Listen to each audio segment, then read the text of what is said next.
West on Matt Houston.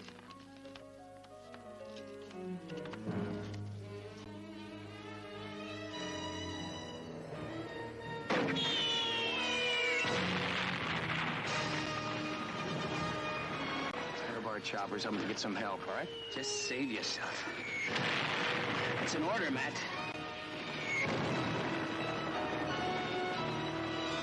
Hey! My cousin! He's been hit! Come on, you gotta help me!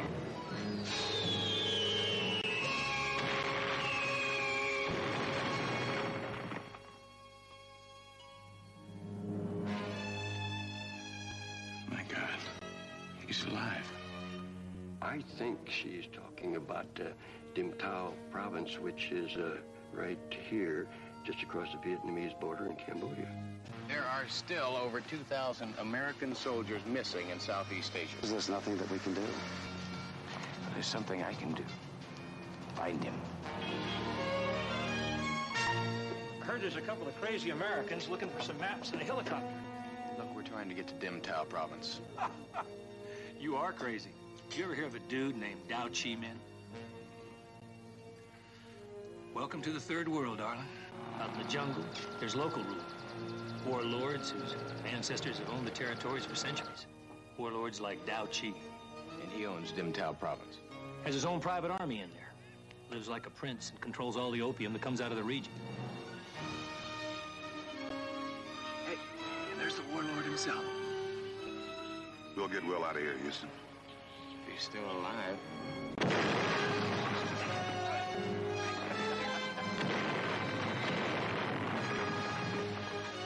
Come on, Papa.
Hey, say cheese.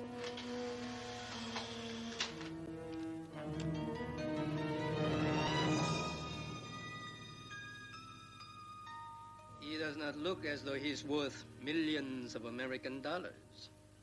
Looks can be deceiving. Yes, you, for example, don't look like the kind of man who would sell out a friend to save his own skin. Houston's not my friend. He's just somebody that hired me to do a job. Job you have not yet finished. I got a better offer. Indeed. If this man draws the prize as you promise, I will give you your life and the $1 million as we have agreed. What about Houston's cousin? William, he is still mine. He will always be mine. I need his knowledge to keep my equipment running. I've moved him to prevent from further incidents. Naturally, should your scheme fail, I will have you killed.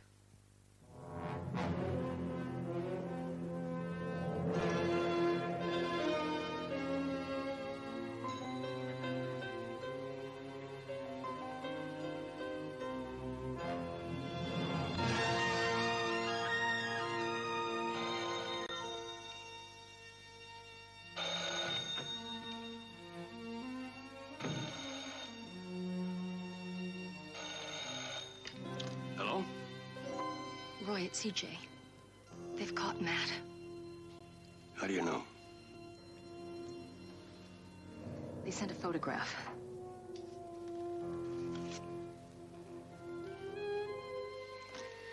They're holding him. And they say that they want $10 million in the next 48 hours. Or they're going to execute him.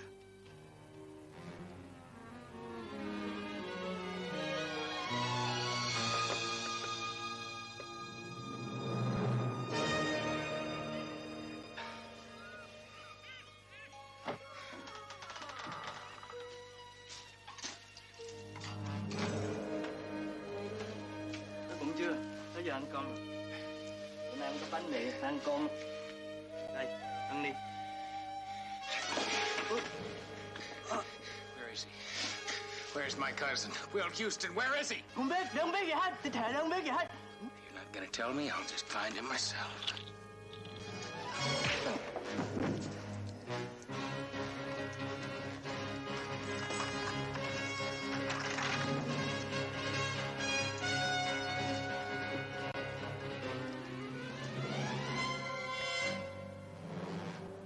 Can't let you do it. Well done, Mr. McKay. Protecting your investment? You double-crossed me.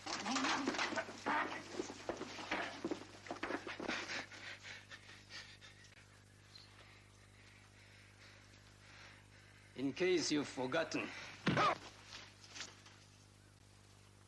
you're my prisoner here. You will obey orders.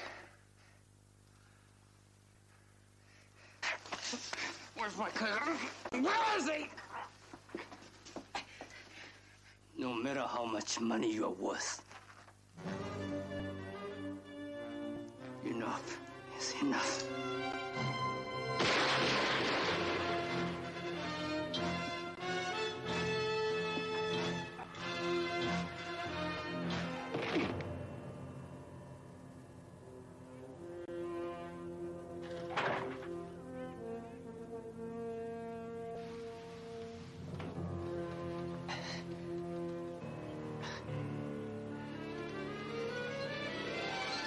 Looks like the Texas Terriers are in real trouble this time, huh, cuz?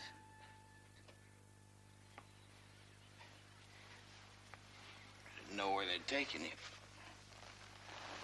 My second home. Every now and then, when I've been a bad boy, they drop me in here. On those rare occasions when I get a little guts or try to escape. Looks like Dao-Chi's been playing railroad with you. Except he usually lays the track down both sides. I fixed him. First one knocked me out. I used to pray he'd miss and kill me.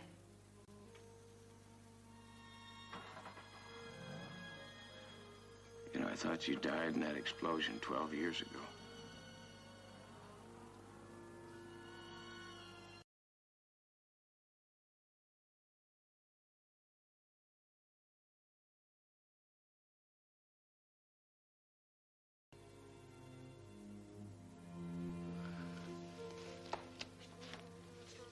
They found me 200 feet away. I don't know how I lived. I don't know why I didn't die later of the infections, or the fevers, or the malnutrition, or the dope.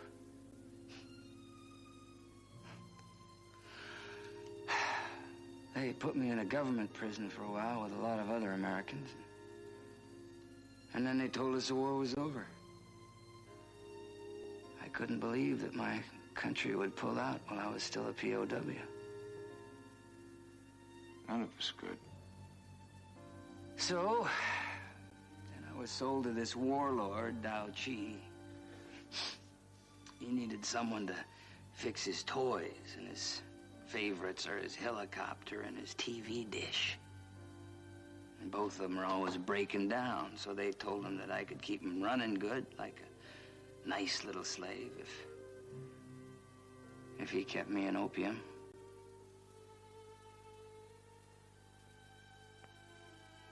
I've been a junkie off and on for years. Some guys were killed after Saigon fell. Some killed themselves. Will Houston just checked out. Just floated away. You did what you had to survive. Oh, yeah. Yeah. Once, I got away clean. I was gone for 3 days. And I came back. God help me. I came back.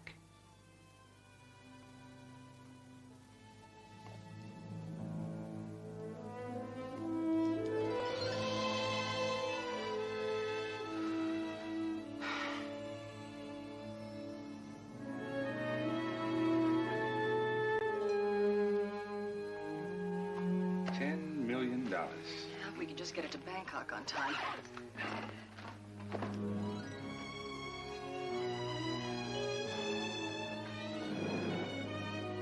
I think we'd better have a chat, Miss Parsons. Is tomorrow soon enough? We warned Mr. Houston that if he went over there, he'd be on his own. All right, police department. Miss Parsons is in my custody. Save it. You're out of your jurisdiction. And you're out of your league.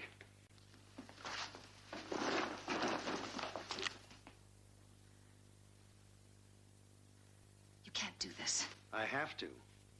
Don't you think I understand how you feel?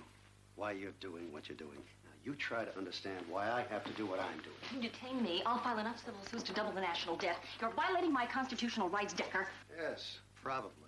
Your government will apologize profusely, of course. Then the federal courts will throw it out, and in the meantime, I will have done what I had to do, which is to prevent you from paying ransom to a hostile foreign agent. If we don't get them the money, they're going to kill Houston. I'm sorry. He knew the risks when he went over there.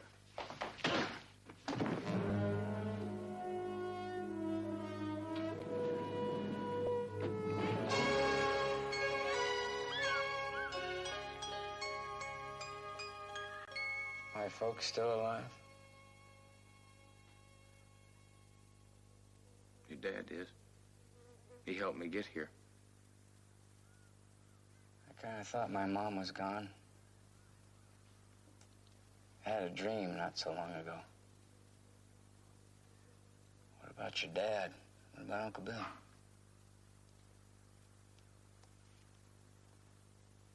I lost him a year ago.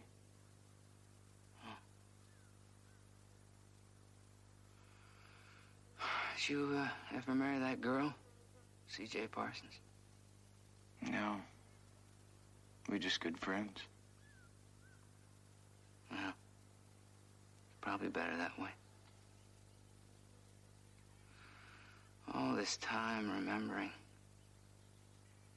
In case I ever got out of here. In case anybody ever came for me. Wondering what was going on in the world and knowing I might never find out. All these years. I'm gonna get you out of here. Who won the 72 World Series?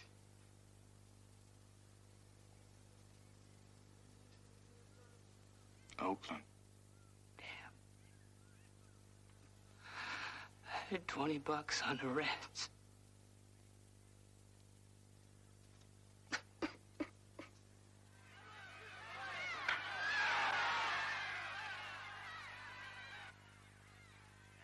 Up McGee, the right fielder. McGee is 2 for 3 today, batting .297 this season. Looks like you're enjoying yourself. That's Hammond warming up. Hey, I'm entitled. Play him today. After all, I've done my part. Hey, I've been thinking. Maybe you could send my money to me in Bangkok. Besides, you don't need me anymore around here.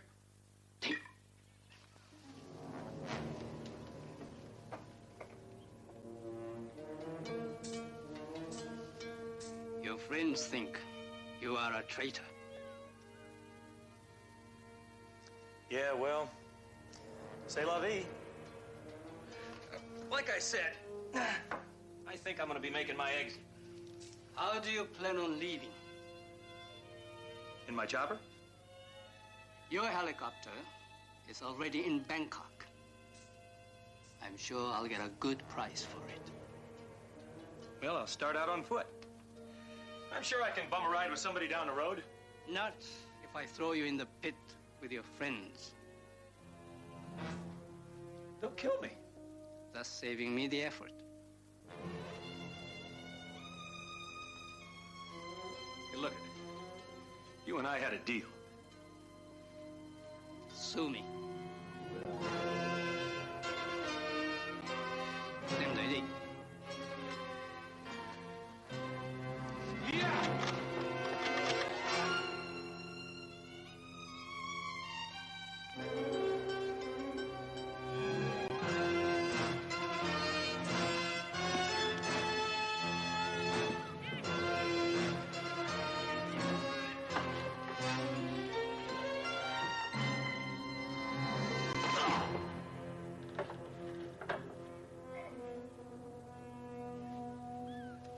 Make yourself at home.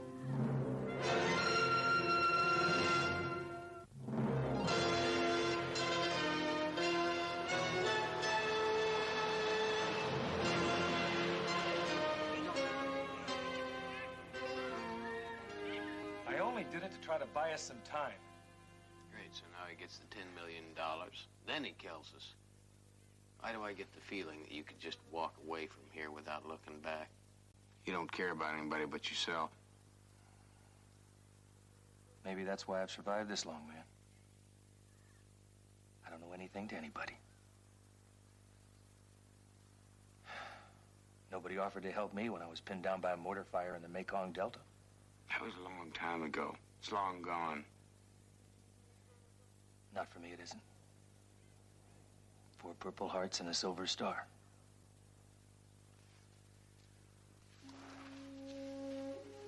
My unit was trapped in a trench by VC.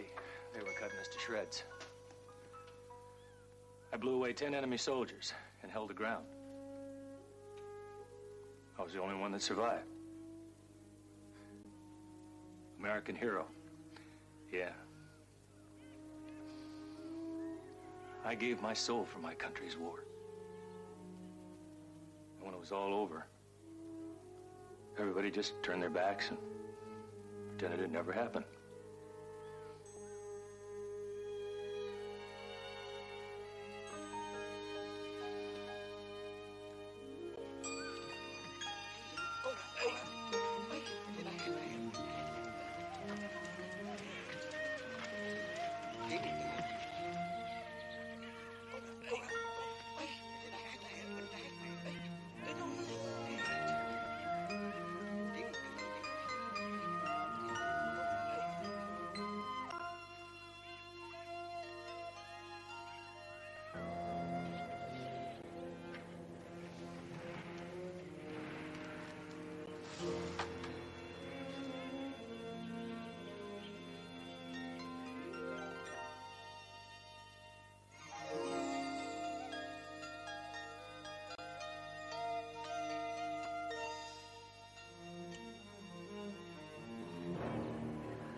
just saw Mr. Decker in the hallway. He wants me to take Miss Parsons downstairs. One of us should go with you. No, he wants you guys to stay here. You can call and check it out. Of course, Decker may not be too happy being pulled out of a meeting to play Simon Says. Miss Parsons?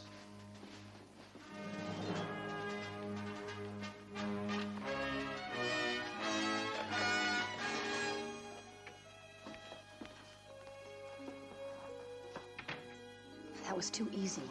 You take it when you can get it.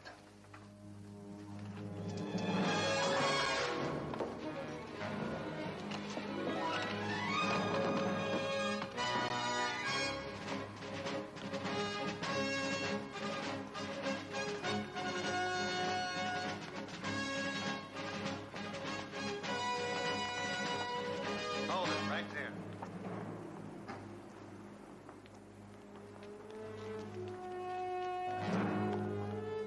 I admire your persistence, Miss Parsons. Realize this is liable to get you a supervisory job in traffic division? It was worth the risk. Perhaps. Decker, please. If we can get this money to Bangkok, we might be able to save a life. What is so wrong with that? Nothing. In fact, it's very noble. Unfortunately, nobility doesn't fall within the province of my office.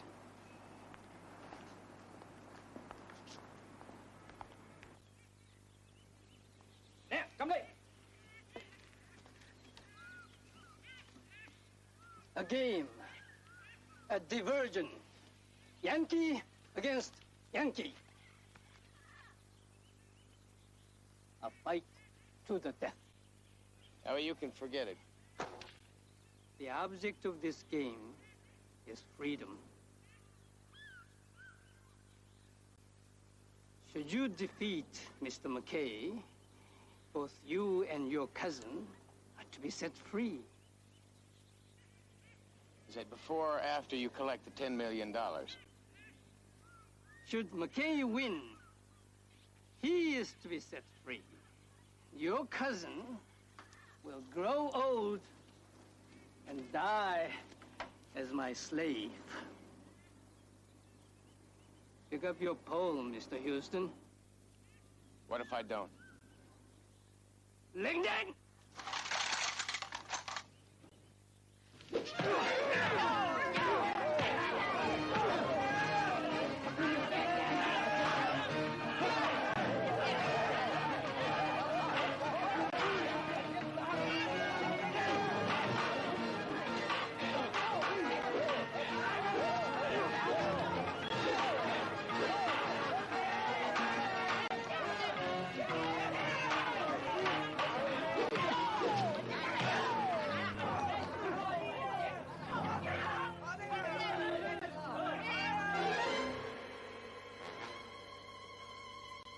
Kill him.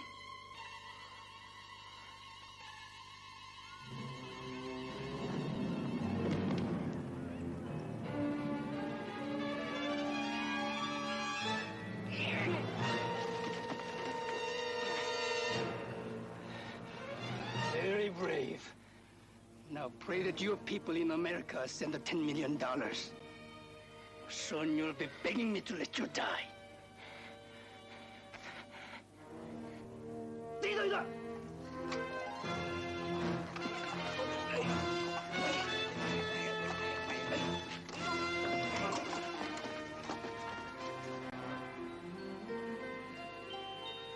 Boy, it'll take another day to get together more cash.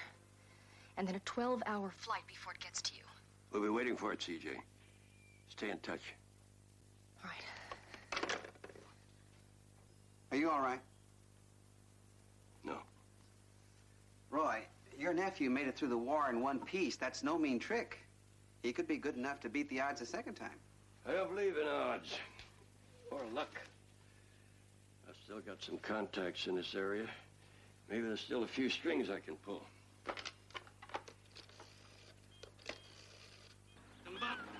Chị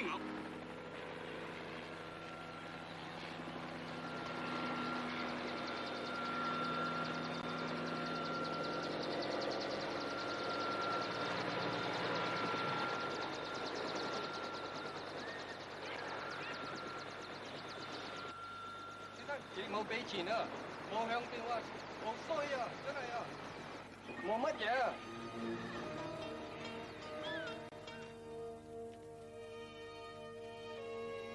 Things don't look too good, man. Our friend the warlord just found out that the ransom money didn't arrive.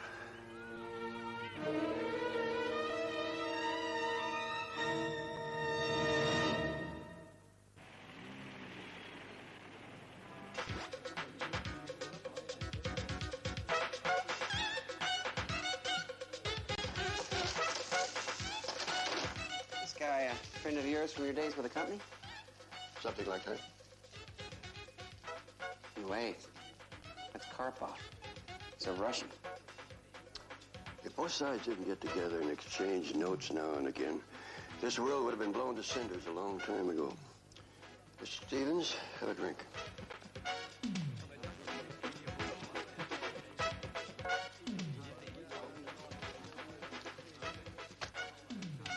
Roy, it has been too long.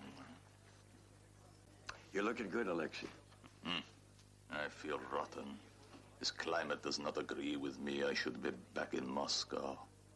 Well, at least they're still letting you work. They retired me.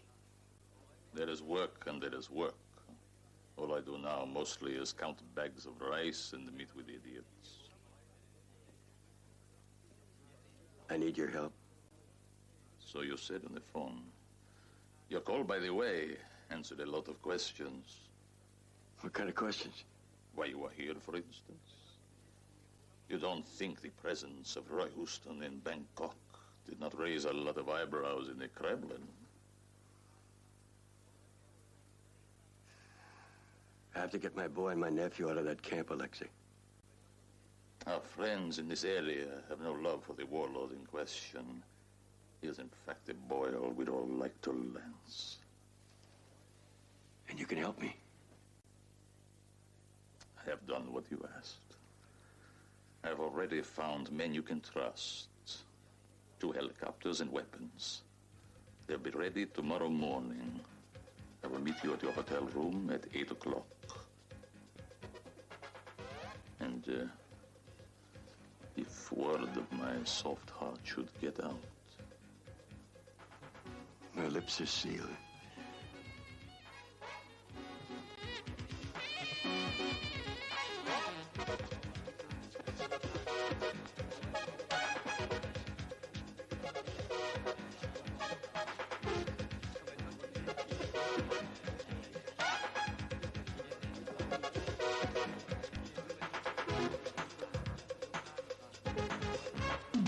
Keep practicing.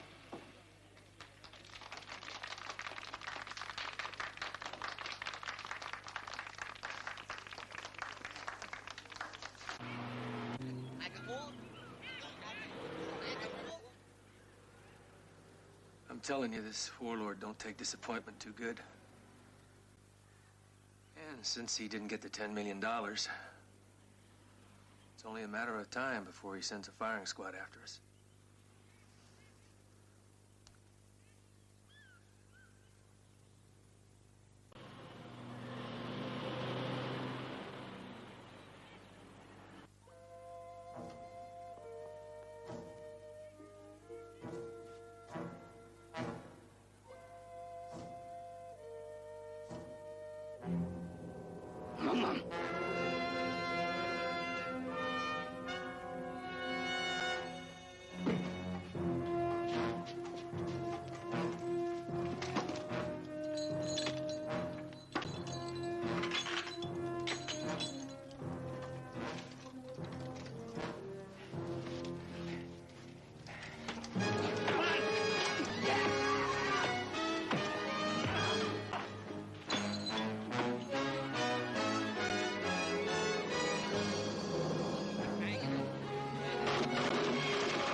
Mấy thằng Mỹ lại trốn ra ngoài, tôi cho chúng nó đuổi theo cả.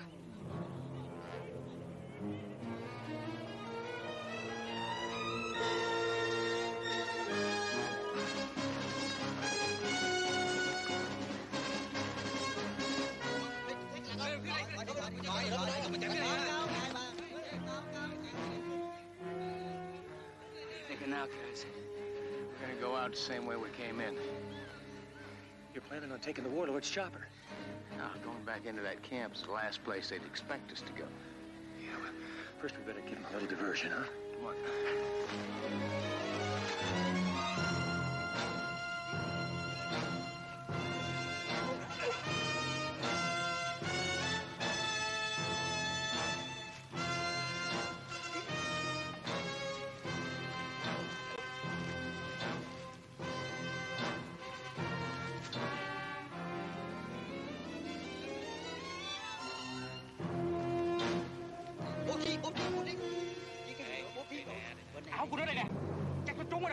They're hooked.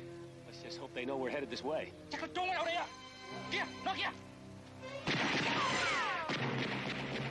They know.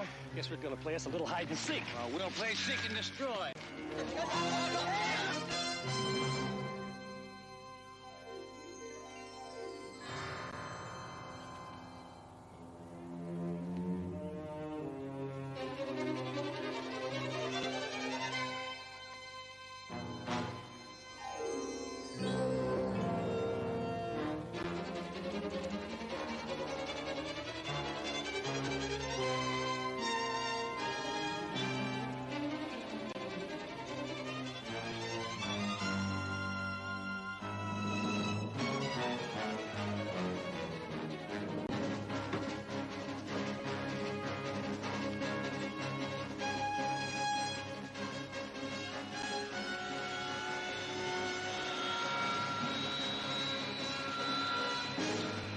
Going somewhere, William?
Gonna get my cousin out of there if you dump all these weapons. He's probably already dead.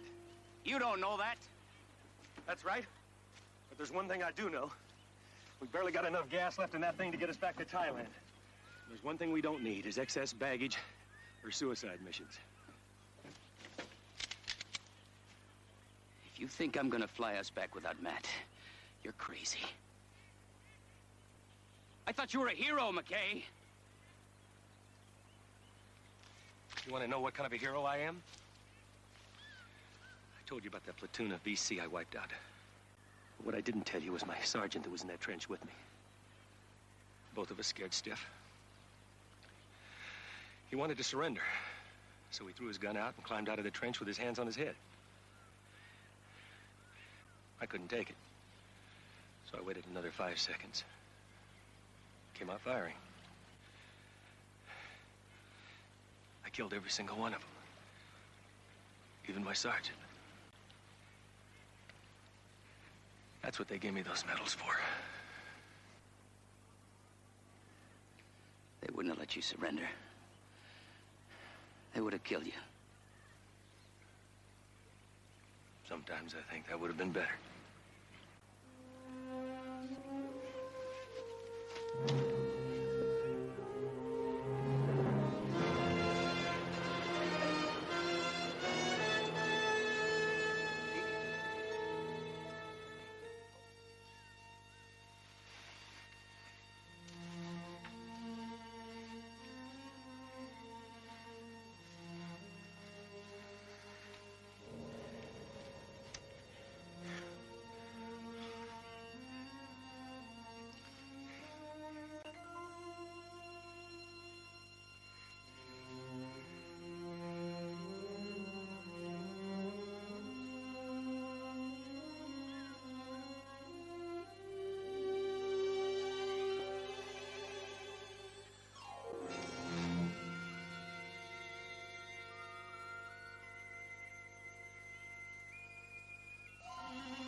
friend Karpov was supposed to be here at 8. It's 5 till. He's never late. Well, I'll get this out to the truck.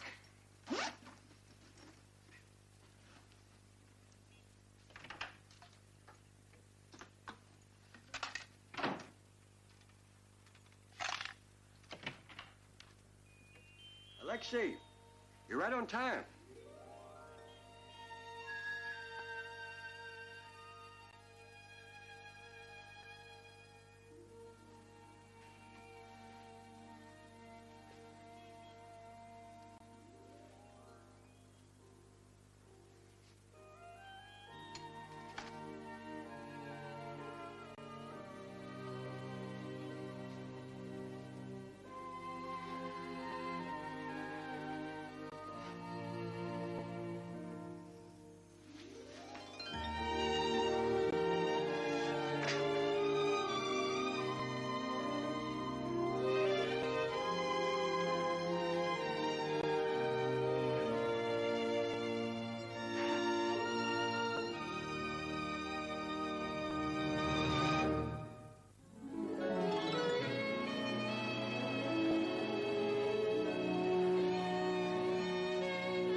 Can't get over how much everything's changed in 12 years. I feel like I'm in a foreign country or another planet. Well, when you see the homemade ice cream that I got waiting for you for dessert, it won't seem so foreign to you. You must have had it 1,000 times while you were growing up. Probably. Yeah, I can't remember you being the one who made it, though. Well, as you say, times have changed. Well, I'm happy to see one thing hasn't changed anyway. What's that? The skirts are still short. That's my boy.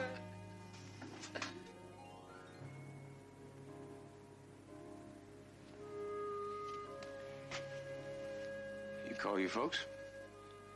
I tried earlier. I dialed a number and my dad answered. I didn't have the nerve. I hung up. It's always a little better in person. It's first-class ticket. Washington, D.C. You can make a connection. Charleston, you'll be home by tomorrow night. I can't go. I signed on with some mercenaries heading for Northern Africa. I'll be taking the red-eye out tonight.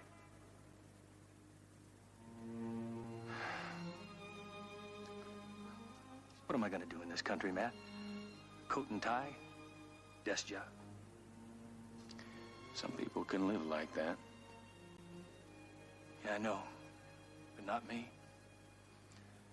I'm going back where I belong. I like it.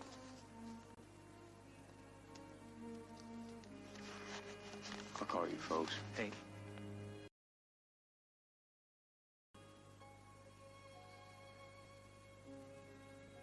Bet you miss them?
thought you'd never come.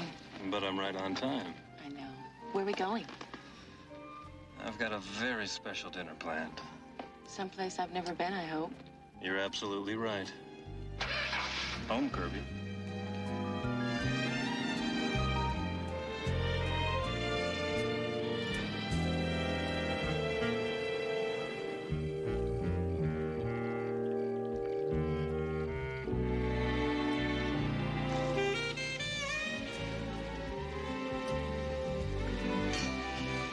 I hope you don't have to do the dishes yourself. No, I gave the staff the night off. They'll be back tomorrow. Fletcher, I've had a wonderful time. It doesn't have to end, you know. This working girl has got a 7 o'clock call. I was thinking of a midnight swim. But the photographers, they'll get mad. A little more champagne? A little more caviar?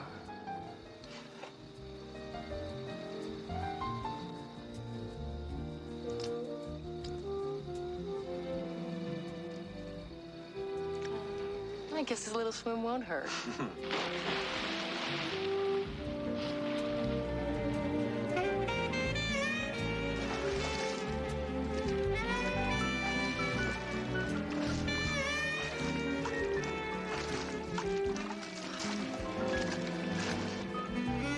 Aren't you coming in? In a minute.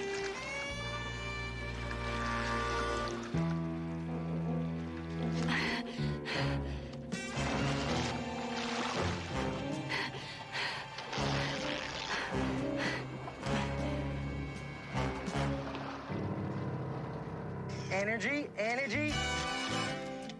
All right. Wake up. That's it. Light it up. This is fashion. That's it. That's it.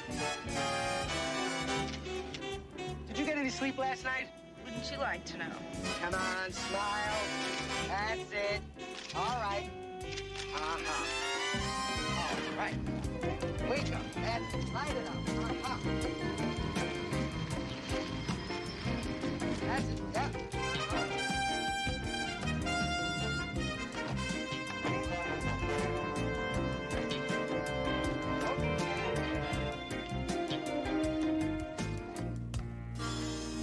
You didn't tell me you knew Kathleen Collins.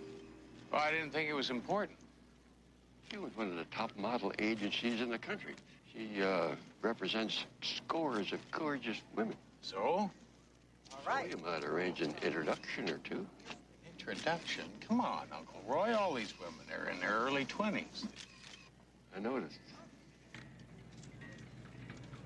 Yes, things are going well. But tomorrow, please send me 2 brunettes. Yeah, you've had it. Kathleen? With blondes. I'll talk to you later. Houston, thanks for coming. Boy. Boy, this is my uncle, Roy Houston. Heard a lot about you. And I've heard a lot about Matt Houston. A private detective, right? Right. Matt, Roy, this is Fletcher Haywood. We're shooting his spring sportswear catalog. Fletcher, if you'll excuse us. Sure.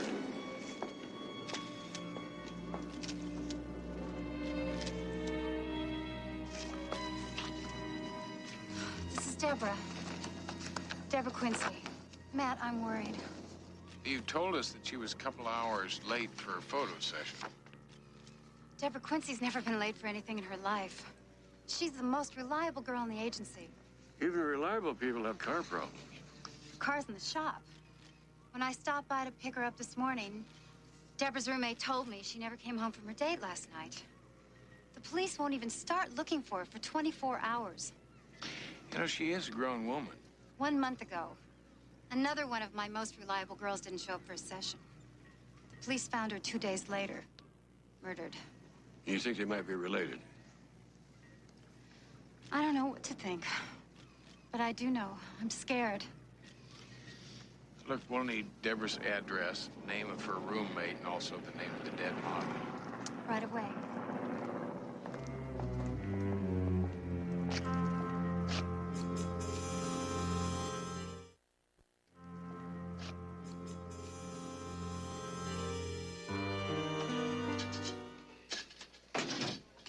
File on the model found dead a month ago. Case still open. Name Ann Johnson, age 22. Strangled, body found dumped in an alley. Never found a killer. Any other recent homicides with the same MO? No. I've seen this kind of thing before. It usually follows a pattern. Aren't you jumping to conclusions? Let's hope so. I'll do some digging and see if I can find a link between the two models. I'll have a chat with Deborah Quincy's roommate.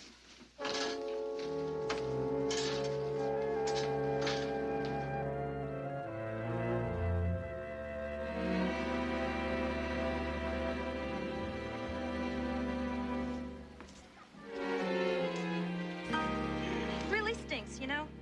I mean, modeling is such a cutthroat business. Most models will do anything to get a job. I've heard that. Some girls go to a plastic surgeon and get overalled from top to bottom, if you know what I mean. Me, I never believed in that. I'm into natural things. Look, about Deborah. Well, Deborah was so excited. She was talking about this new guy she met. Like he was John Travolta, Michael Jackson, and Boy George all rolled up into one. Does this guy have a name? Well, of course he's got a name. Everybody's got a name. But she wouldn't tell me. Big secret, she said. Did she say where he was going to take her? No, not exactly. Maybe one of those she Beverly Hills nightclubs. I mean, the guy's gotta be rich. He came and picked her up in a limo. Did you notice the color of the limo? Silver. Or white. Did you get a look at the driver? No, sorry. The limo pulled up, Deborah ran outside and jumped in. It was cute. One of those big old fancy cars. But the steering wheel was on the wrong side. Left. Or right. Amy, thank you very much for all your help. Look, if you happen to hear from her, I would appreciate it if you'd give me a call, huh? By the way, I like your nose just the way it is. You do? How about my chin?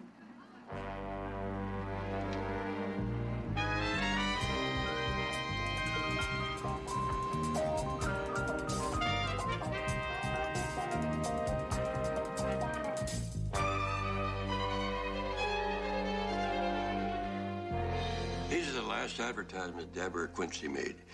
She did a lot of commercials and magazine ads.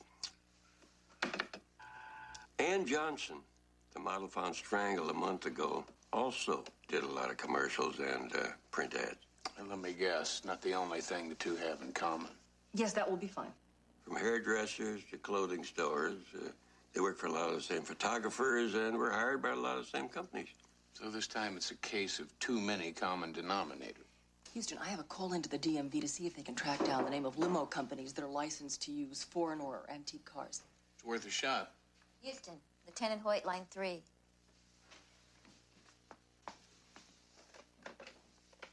Hello, Hoyt. What do you got? Well, we found Deborah Quincy. I'm afraid she's posing for her last photo session, though. Same MO as the model found a month ago. She's found strangled to death. Body left in an alley. Coroner figures she was killed somewhere between midnight and 2 a.m. Not a single clue.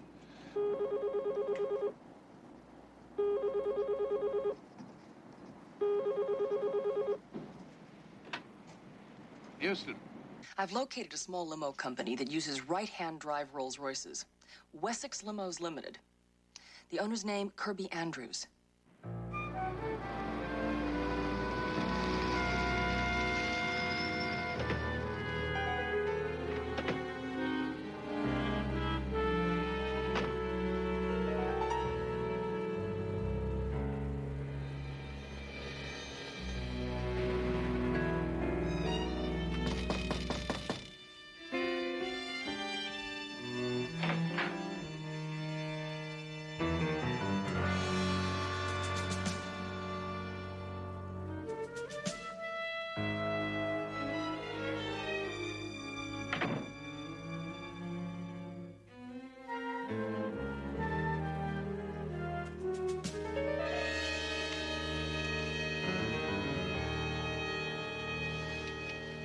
Death toll is now 3. Better call Hoyt. Yeah, in a minute.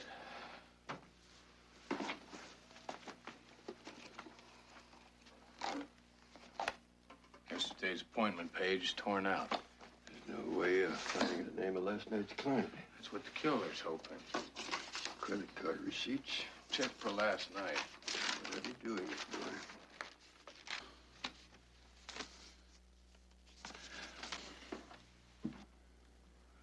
Nope. Last day the day before yesterday. Must have taken it with him. Very thorough. Let me see those. Let's see how thorough, What are you looking for? Carbons. Those are credit card slips, but there are no carbons. And the killer's name would be on the carbon. Here's one dated yesterday. You make it out? Haywood. Fletcher Haywood. Bye, girl. Bye, Joe. This is the address of my beach house and my phone number. So it's a date. Day after tomorrow. Yeah, I can't wait. Now remember, it's our little secret. Mum's the word.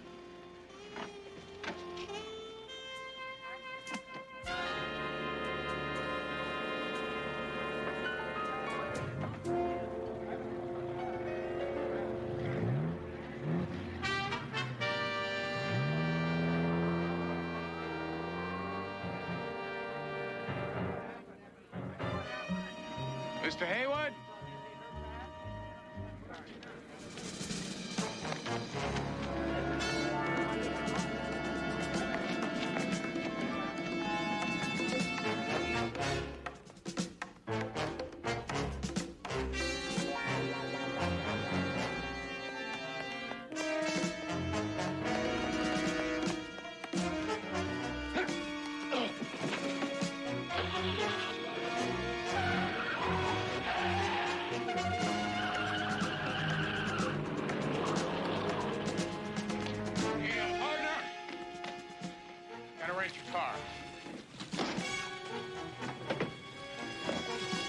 Hell, you just bought her.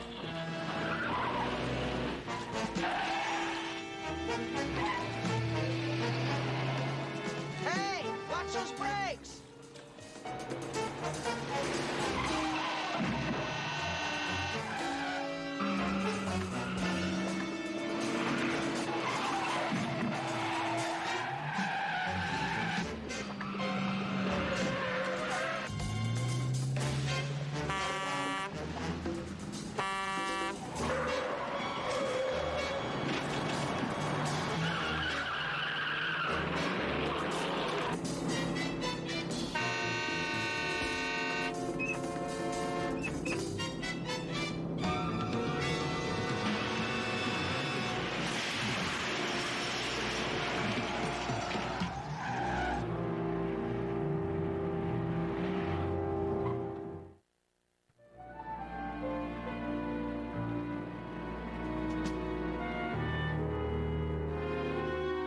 Really done it this time, P.I.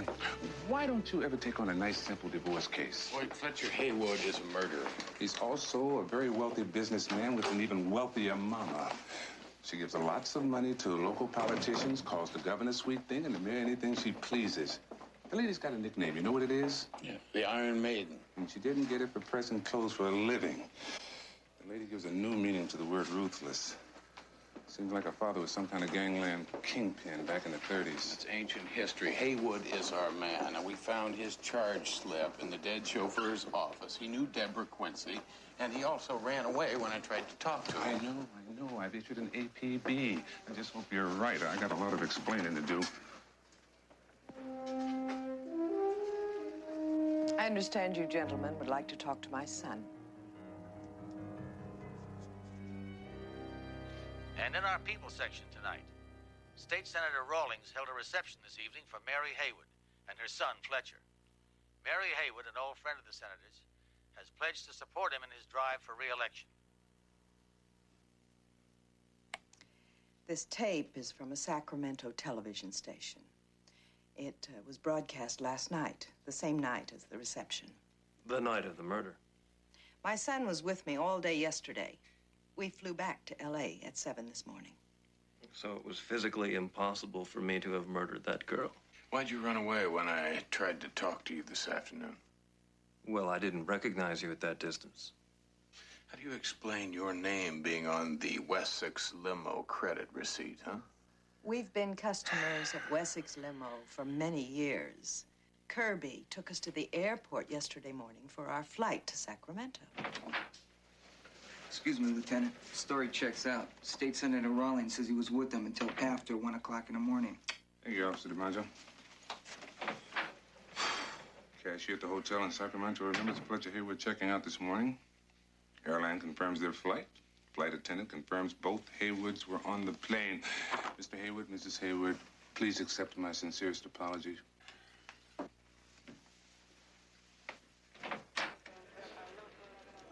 Good evening, gentlemen. Fletcher Haywood is guilty.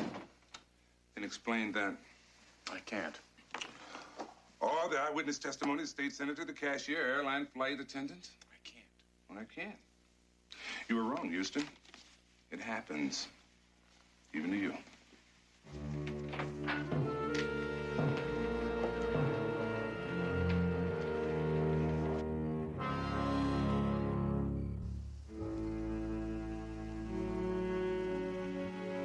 I've sent for Dr. Jacobs in Geneva. I shall leave it up to him to decide whether you can stay here with us or if you must go back. It was an accident, Mother. I tried not to lose control. Sometimes I can't help myself. I know that now. The doctor said you were cured. I thought I could control you here. I won't go back, Mother. They're only tramps. Even you have to admit they're trash. Posing for these pictures wearing practically nothing. Flaunting their bodies for everyone to see. They deserve to die. That will be enough. More than enough.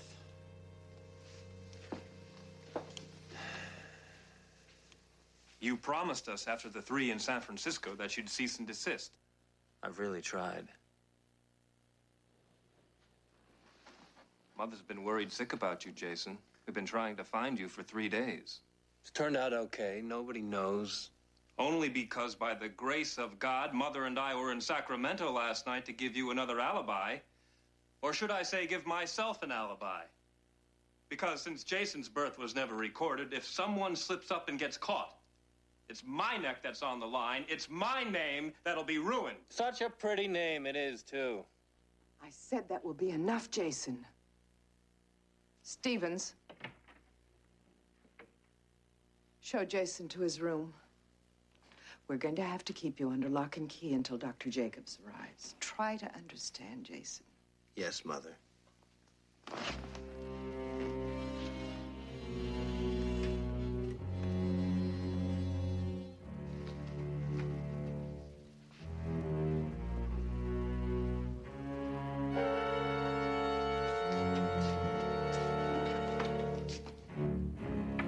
We've got to turn him over to the police before this goes any further.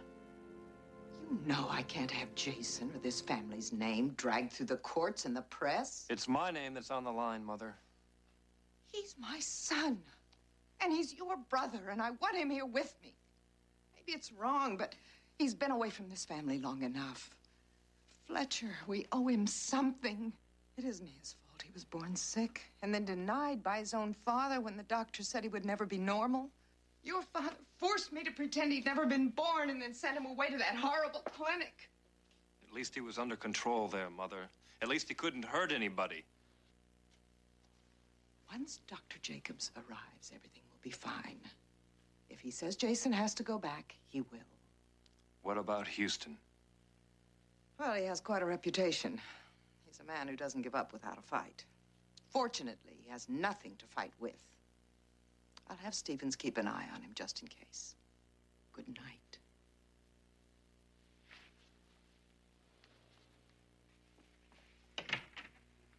Mary Haywood came from a lot of money, but not the old established kind. You make them an offer they can't refuse kind. Her father was a mobster. Name? Frank Finney. His only child, Mary, married out of the family to a clothing manufacturer. From all reports, it was a good marriage, producing one child, Fletcher. When her husband died, she took over the family business. With a vengeance. word is she's not above using some of her father's contacts to get her way. Now, this is where it gets interesting. The Haywood corporate headquarters were in San Francisco until 3 years ago when they moved everything to Los Angeles. Something else happened in San Francisco 3 years ago, the CoverGirl murders. I remember that. There were 3 models killed over a 6-week period of time, then it suddenly stopped. The killer was never found. 1 week later, Mary and Fletcher Haywood moved to L.A. Need a plane ticket for first thing in the morning. 6:30 early enough?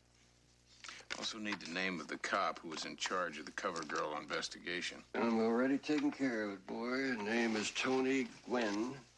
He was forced to retire after it came up empty on the murders. There's some background material.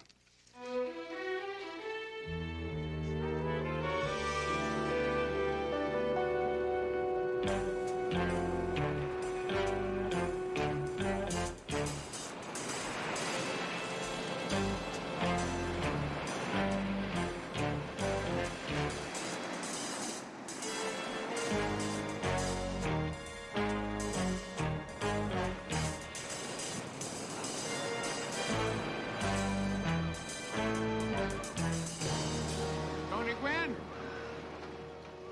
Plenty room to fish down the beach. My name's Matt Houston. I'm a private investigator from L.A. Plenty room to fish in L.A. I need to talk to you about the CoverGirl murders. Need? 6 weeks of hell.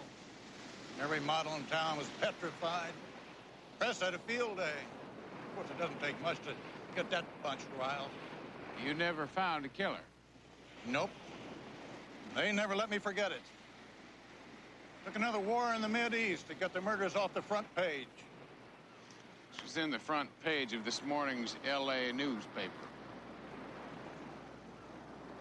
Strangled, dumped in an alleyway. Does that sound familiar? Sounds like the CoverGirl murders moved south. I don't know how I can help. Tell me something. Does the name Fletcher Haywood mean anything to you? Means a lot to me. I'm sure he was the killer.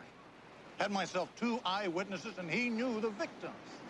He had a perfect alibi. That's right, ironclad. There was no way he could have killed those girls. Except I was convinced that he did. Well, I believe that he killed this model in L.A. But once again, he's got the perfect alibi. History is repeating itself. And not if I have anything to say about it. Will you help me?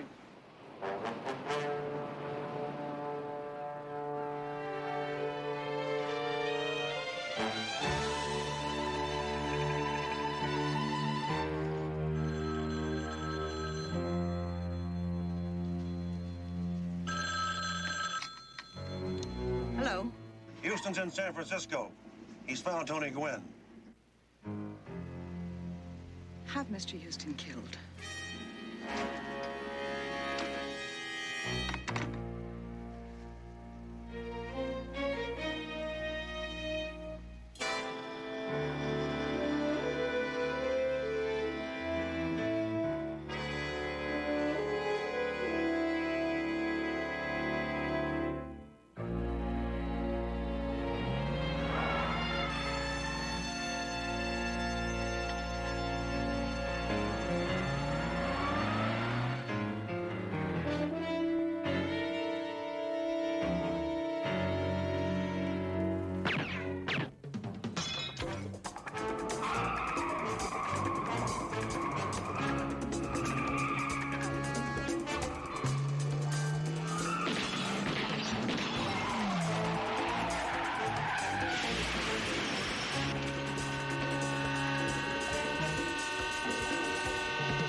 Afternoon, Mrs. Haywood. I don't recall inviting you to my home, Mr. Houston. I thought we should talk. If you came to apologize about the false accusations against my son... Why don't you just drop the act, huh? Act? I don't understand.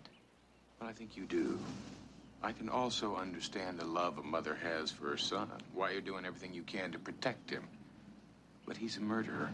My son was in Sacramento the night that poor girl... I talked to Tony Gwynn. He was the police officer in charge of the Cover Girl murders in San Francisco. Now, he told me that your son was identified by two different people that placed him with the victims on the nights of their murders. Your slander means nothing, Mr. Houston. The records show those witnesses were mistaken. My son had an alibi in both cases. Like he did the night Deborah Quincy was strangled. Coincidence.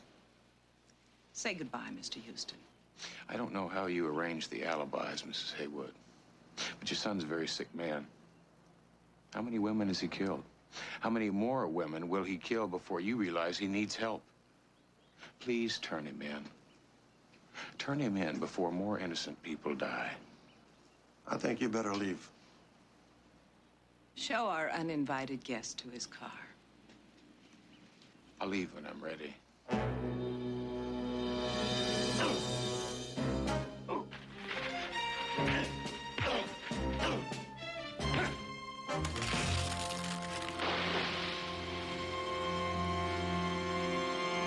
Now I'm ready. I'll show myself out.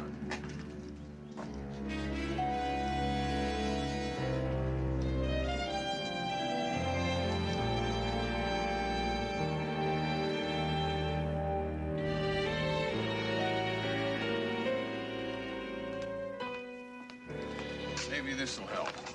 What is it? It's a copy of a San Francisco police file on Fletcher Haywood, sent to me by Tony Gwynn. It says there that Haywood was booked, but then released because he could prove that he was nowhere near the murders.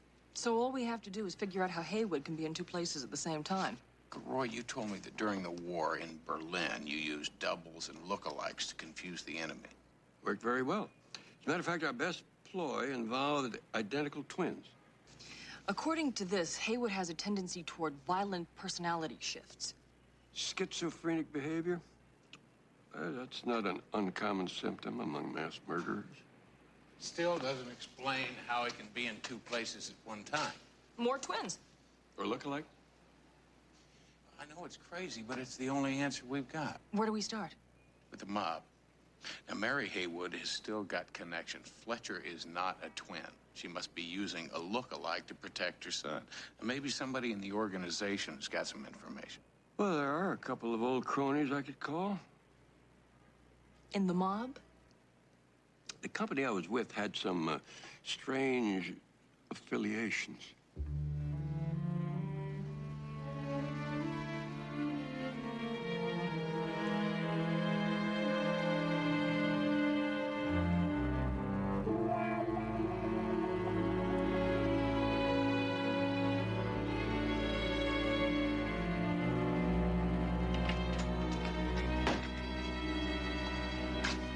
Your lunch, sir. Thank you, Stevens.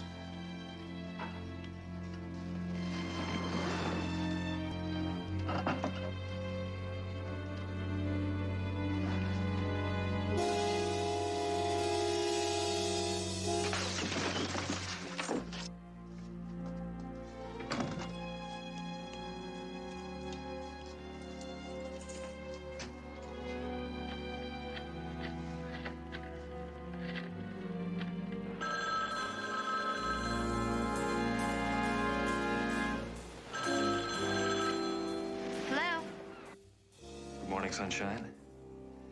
Still got a date? You bet. I've got T-bones and a smooth burger. Oh, careful, girl. You may spoil me. I'm gonna try, Fletcher. I'll see you late this afternoon. About 4. I'll be here. Mother, you don't understand. The point is, Houston is getting too close. He's on to us. We've got to turn Jason over to the authorities. We'll wait for Dr. Jacobs. While I sit and wait to hang for Jason's murders, I don't think so. I will handle it. But it's already gone too far. The subject is closed.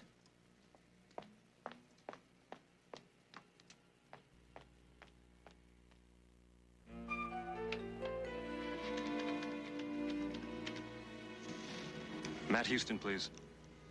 Fletcher Haywood. Houston. Houston. We've got to talk. There's one of my company warehouses at 6th and Ocean. 1 hour.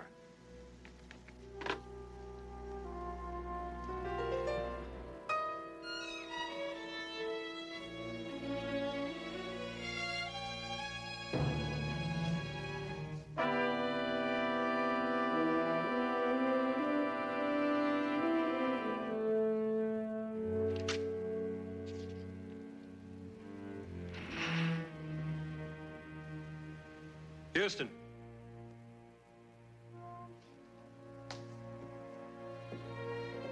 Hello, brother dear. I really am disappointed in you, Fletcher. I thought Mother had instilled the importance of family loyalty in you. You're sick, Jason. You need help. Maybe. But I'm having so much fun. What are you going to do? Me? I'm not going to do anything. But you, dear brother, are going to kill yourself.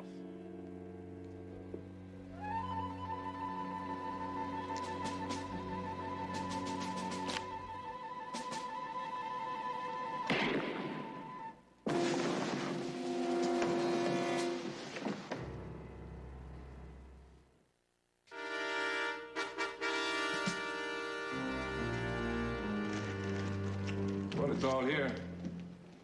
Haywood confessed to killing those models. Said it was only a matter of time until you proved that he was a killer, so he killed himself. I don't get it. The man calls me on the phone, says he wants to see me, and then he commits suicide. It doesn't make sense. Neither did killing all those women. Oh, what about his ironclad alibis? Houston, you have been trying to convince me for 3 days that Haywood was the killer. Well, now I'm convinced. Well, it still doesn't make sense. All I know is I have a body and a suicide note. As far as I'm concerned, the cover girl killer is dead. Come on. Whoop.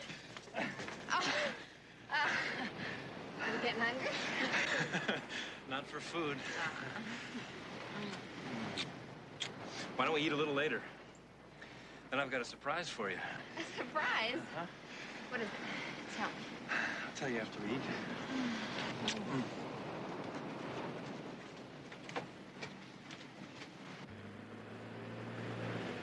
It doesn't add up. Man doesn't arrange a meeting and then kill himself. I mean, why'd he call me? Why'd he arrange the meeting in the first place? We need less questions, more answers. Houston's the name, answers the game. Matlock, CJ, say hello to Jimmy the Beard. Hello. Nice to meet you. My pleasure. Coffee? No, thanks. Jimmy works for a rather large organization which shall remain anonymous. He was also a friend of Mary Haywood's father. Matter of fact, he worked for him before he was died. Yeah, sweet guy. But he'd rip your lips off if you betrayed him. Tell me something, Jimmy. Why are you helping us? Let's say I'm returning a favor. Misadventure during the fall of Havana. Jimmy has an interesting story to tell about Mary and Fletcher Haywood. I know them both from the old San Francisco days. About a month ago, I went to a party at the Haywood house down here. Fletcher was there. A little rowdy, drunk. Well, we got into an argument. One thing led to another. Fletcher tried to redesign Jimmy's nose with a chair. Yeah, and I guess I worked him over pretty good. Black eye, cut lip, all that. I felt badly about it, him being drunk and all. Next day, Jimmy dropped by Haywood Place to apologize. Yeah, I couldn't believe my eyes when Fletcher answered the door. I mean, there wasn't a mark on his face, and it was like two different guys. Now, how in the world would you explain that? Identical twins?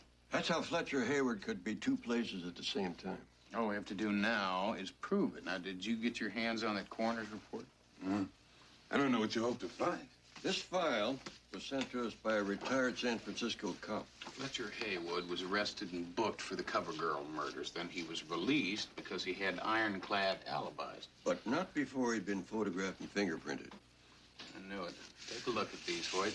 Take a look at Haywood's fingerprints there on the coroner's report. Now take a look at San Francisco. They're different. The Fletcher Haywood arrested in San Francisco is not the same Fletcher Haywood lying in the morgue. Which means we still have a killer running loose.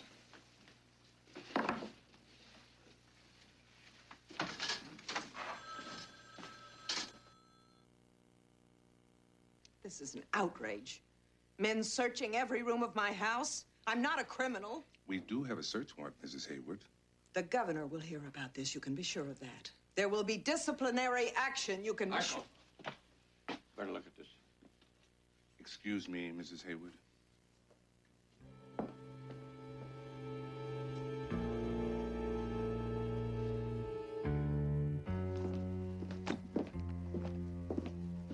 Deborah Quincy, Ann Johnson. Pictures of models he's murdered. Remember this one? Yes, I do. She was talking to Fletcher, or his twin, when we first tracked him down to Marina photo session. His next victim? Not if I can help it.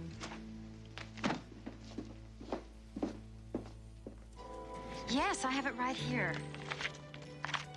Julie's address is 85 Beach Drive, phone 555-3027. Thank you, Kathleen. Those look good. Hope you're hungry.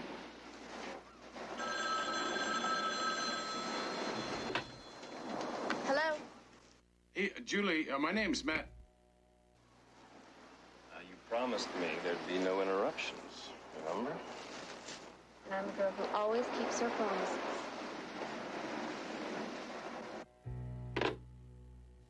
You're going to the beach house. I'll radio in and be right behind you. Oh, I'm so full.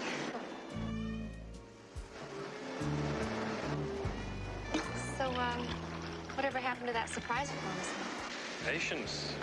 I haven't forgotten. I'll get to it in a minute.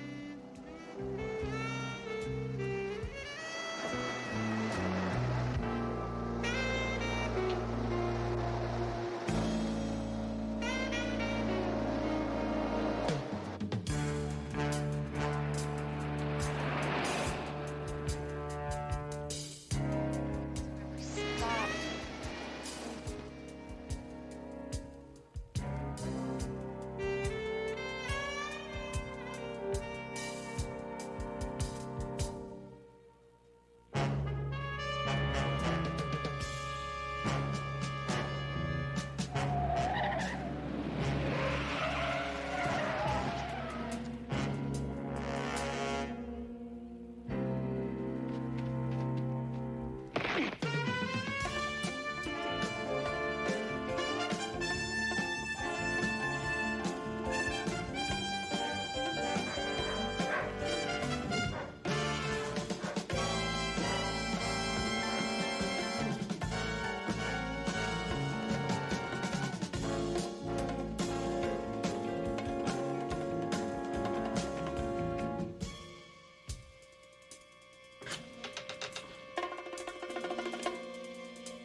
How do I look? Great. You're not upset, are you, that I had Kathleen arrange this date for me with one of the models from her agency? No. Not a little bit, jealous? Jealous? Now, come on, Uncle. I'm not jealous. I got a lot of work to do here tonight, and go on, have a good time. Okay, I will. Where are you going? Dancing. You going dancing? Yeah. You don't think I'm too old to have a little fun? Well, no, it's not that. It's just that, these models, they have a tendency to party pretty heavy. And, there's nothing wrong, Uncle Roy, with a quiet dinner, a little soft jazz. Well, the girls have had their hearts set on dancing.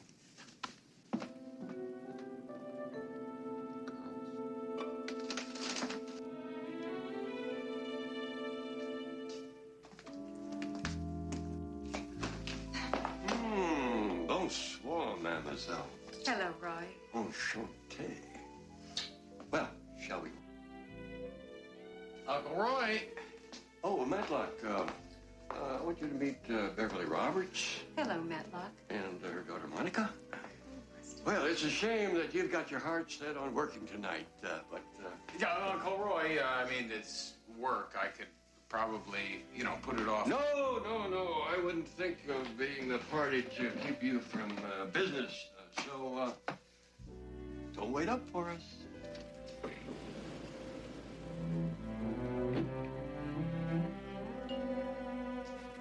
Oh, come on, boy. We can't wait all night.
Good shot. I think you chased him into the ravine. Shall we go after him? No. We'll head to the upper ridge. He'll come to us, like they always do. Right, sir.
Right there in the brush. Good eye, Ian.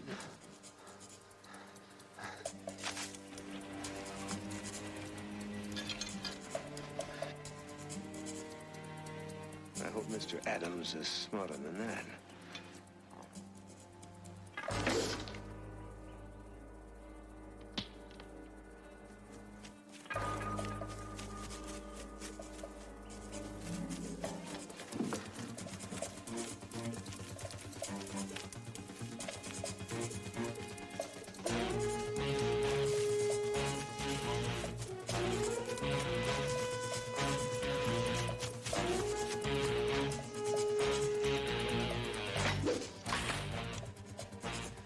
He's not only fast, he's lucky.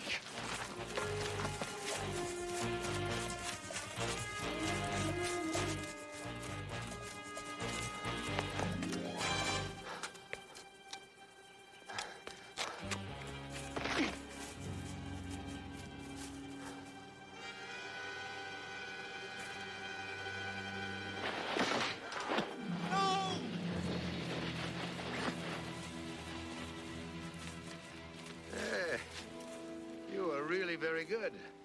Better than most. Too bad it has to end. You'll never get away with this. It's murder. He's right, you know. I assume you still want me to frame his wife for this. Everyone knows that they've been quarreling lately. Please. Domestic problems are the chief cause for homicide in the United States. Yeah, it's just shocking, isn't it? Shocking and tragic. Please, no!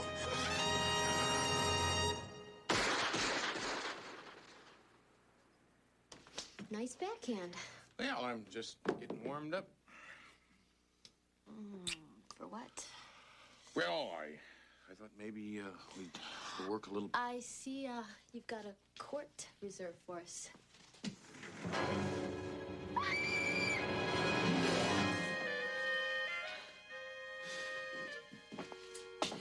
Hi, big guy. I heard you come in, and I didn't want to disturb you, so what the hell are you doing here? Maybe I should wait upstairs. Would you wait just a second? Murray, if this is about the friend you want me to help... Houston, would I be standing fully clothed in your shower if I didn't think this was important? Just talk to her, please, as a favor to me. Her husband, Bill, disappeared a couple of days ago, and she's convinced something terrible has happened to him. Tomorrow morning. Right now, I'm busy. Leslie? Chris, where'd she go? She's gone. Well, I guess now you won't have to wait until tomorrow morning to meet your new client, huh? Her name is Dee Dee Adams. She was one of the top college tennis players in the country. Far cry from center court. Knee problems forced her to quit. Now she's a business manager for pro athletes. Husband's her big billing, William Adams. He's also a tennis player. I recognize the name. They met in college. Dee Dee's been managing his career ever since. Got him into the pro circuit, paid his bills for the tour, pushed him into the right circles.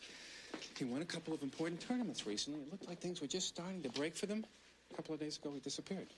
Murray, if this turns out to be one of those cases of who's been sleeping with who... Oh, no. No way. This one's got foul play written all over it. Trust me. I understand the deal. I'm not just Bill's wife, I'm also his agent. I know we agreed Bill would be in the tournament, but have you ever tried playing on a pulled hamstring? Well, you should try it sometime. I have got to quit making these excuses for him. Any word from Bill? Nothing. Just like a little boy. If you don't keep your eye on him, he gets into all kinds of trouble.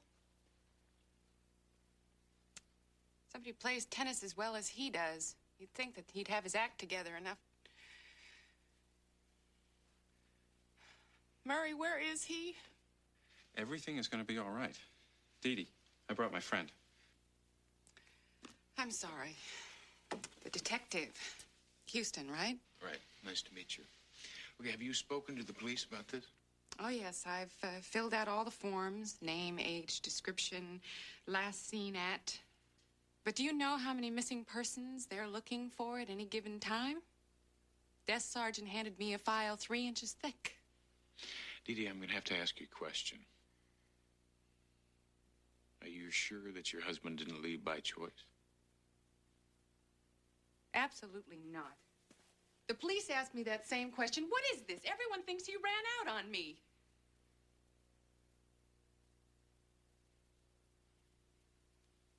And Bill is not like that. I admit, things have been rough for a while. My business is not booming. But things were really finally starting to go our way. Bill just won the McCormick Invitational 2 weekends ago. I was really starting to get some interest in him. Will you help me? Well, I can't promise anything. I know. All right. We're going to need to keep this photograph. Yeah, I'll do some checking around tomorrow. And Houston is going to need a list of anyone Murray. who... Huh? Oh, gotcha.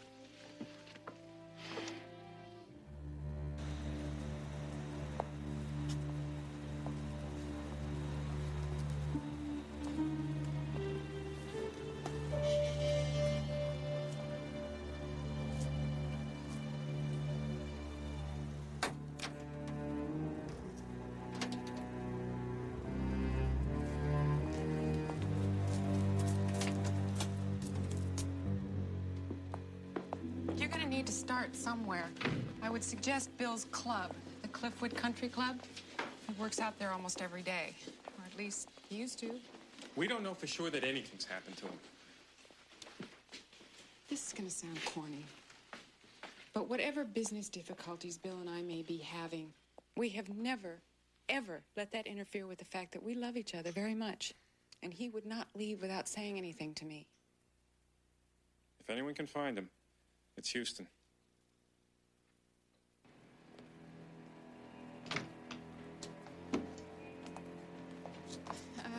We haven't talked about how much this will cost. I'm not exactly flush right now. Well, let's just find him first, huh? Don't worry about it.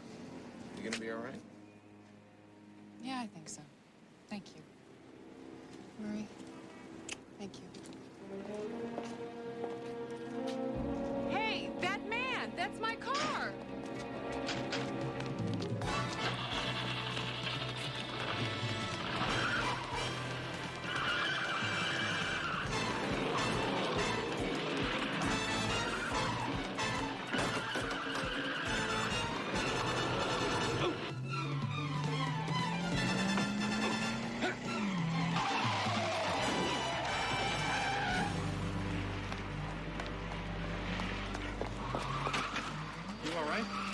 Yeah, I think so. Some people ought to have their licenses taken away.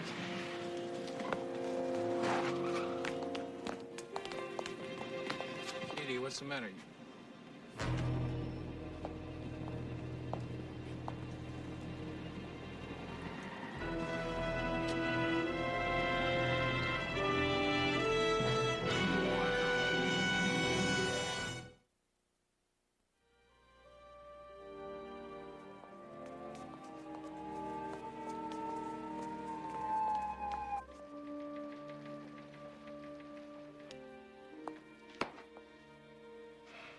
We've been up all night, Mrs. Adams. You sure you want to take this lie detector's test? I do. Okay. I want you to lie to this next question just to set a pattern. Is your name Dee Dee Adams? No. Did you lie to that question? Yes.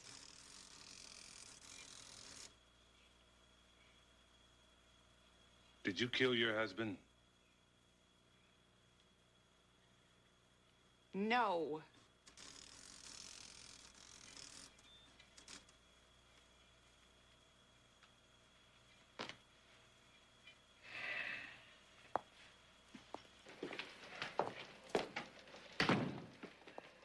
Hoyt! I don't have to talk to anyone except Dee Dee Adams' lawyer. You're looking at her. How did she do it? You know as well as I do that lie detectors are inadmissible in a court of law. How did she do? She passed. And you're still holding her? Of course we're holding her. We caught her red-handed with the body. No, you caught her red-handed. I saw a guy standing at the trunk of her car, Hoyt. Did you see him put something in? No.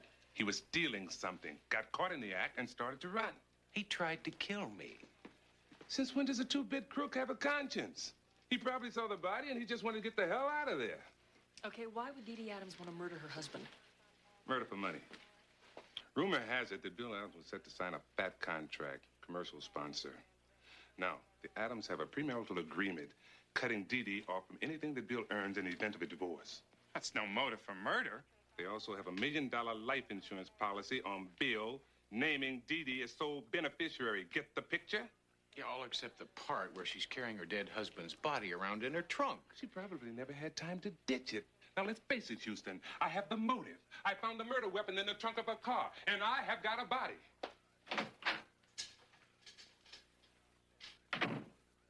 I don't believe it for a minute.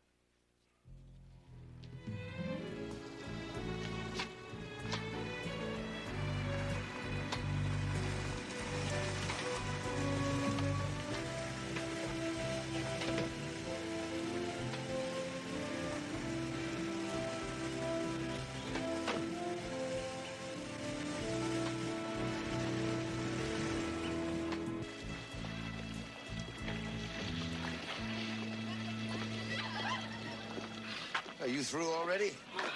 Swam 100 laps already. I'm just making sure that my gold medalist is staying in shape. Never fit her, Mr. McCormick. Now, you haven't forgotten about brunch tomorrow. No, looking forward to it. It should be very interesting. Very interesting. Yeah.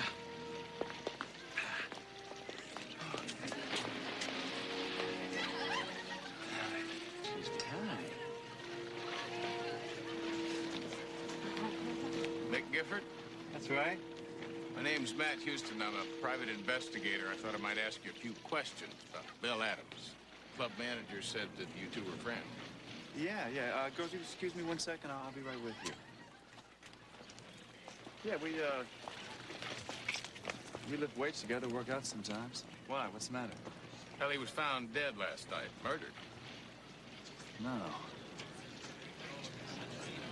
Well, why? You know, the police think his wife, Dee Dee, killed him. Look, is there someplace we can talk? Yeah. Let me put something on. I'll meet you by the clubhouse. Thank you.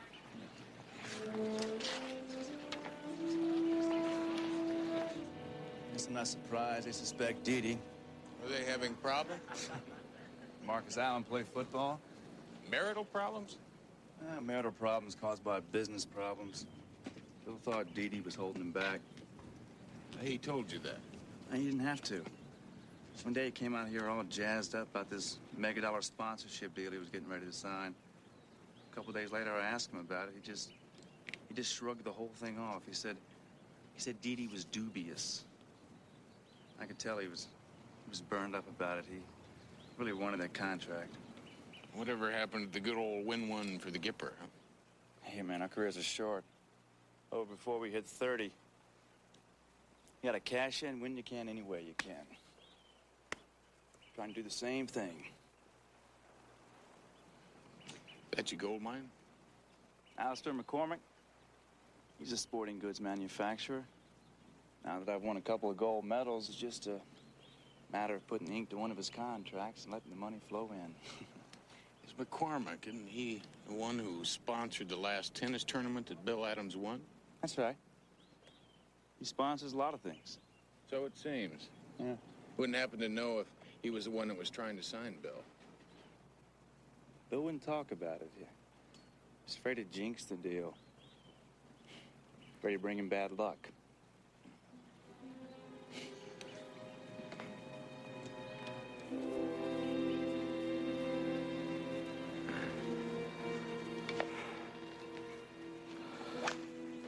The man who's talking to Gifford is the same man I scraped off my van last night. He's a private detective named Houston. He's supposedly hired by Mrs. William Adams. I'm worried, Mr. McCormick. Athletes like Adams are so visible. At least the others, Unknown and marginally talented. And boring. Don't you understand? It's more exciting this way. It adds to the sport. And what about this Houston? If you've done your job properly, we have nothing to worry about. And I trust you're in preparation for Mr. Gifford's tragic accident. The Sabs have been told that they can have the day off. And you're going to dispose of the body in a most ingenious way. Houston has seen me, Mr. McCormick. That, my friend, is your problem.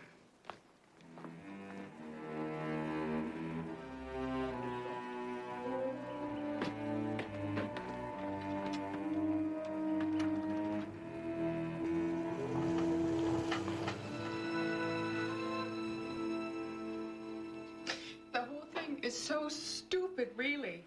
And Bill wanted to sign every endorsement contract they stuck under his nose. I was just waiting for the right time for the best offer.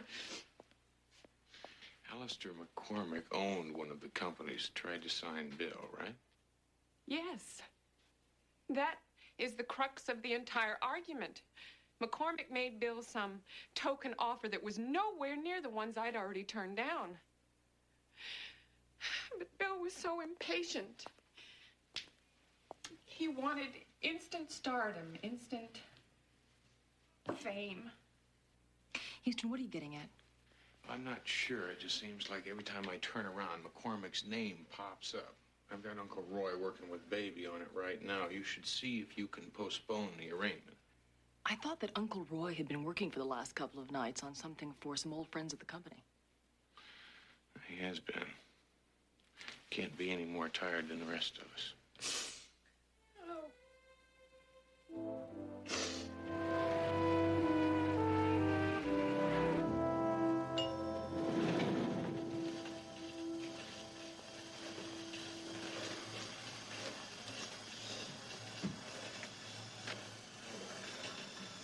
Good timing.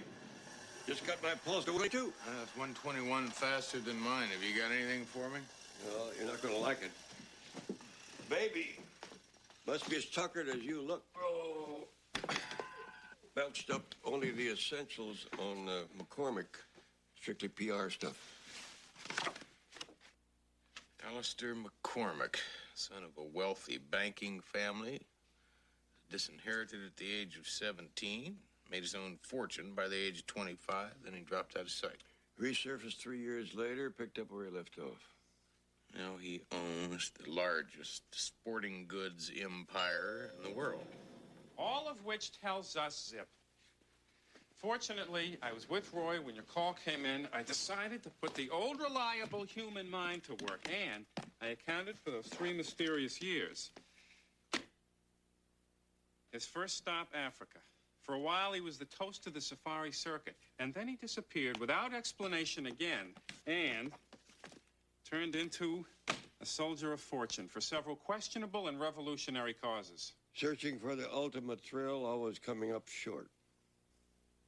Well, maybe not anymore. Who's this other fellow in the picture with him? A guy named Ian Woodruff. He and McCormick met in Zimbabwe. Woodruff's worked for him ever since. Why? Because he's the same man that I saw breaking into Dee Dee Adams' trunk. You better get a hold of Hoyt and let him in on this. Might be enough to get Dee Dee off. In the morning, I think I'll take a little drive out to the McCormick place. See what kind of game he's hunting these days.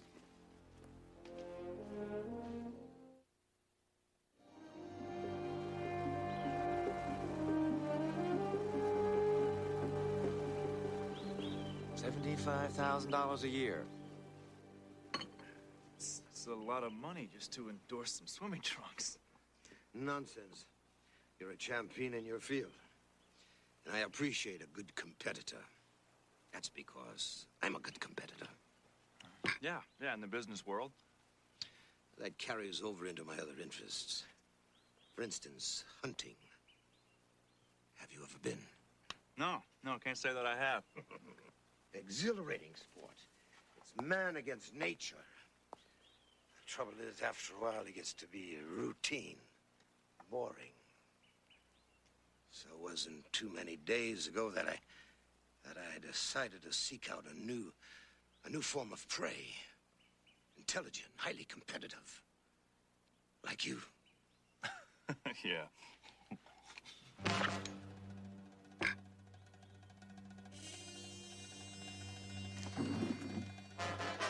You're insane, man.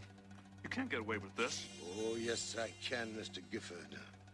You see, unfortunately for you, your house is being burglarized at this very moment. And you'll be walking in on this trigger-happy felon. A tragic end to a very bright career. You wouldn't, man. Let's talk about this, all right? The hunt begins in 5 minutes, Mr. Gifford. I'd get moving if I were you.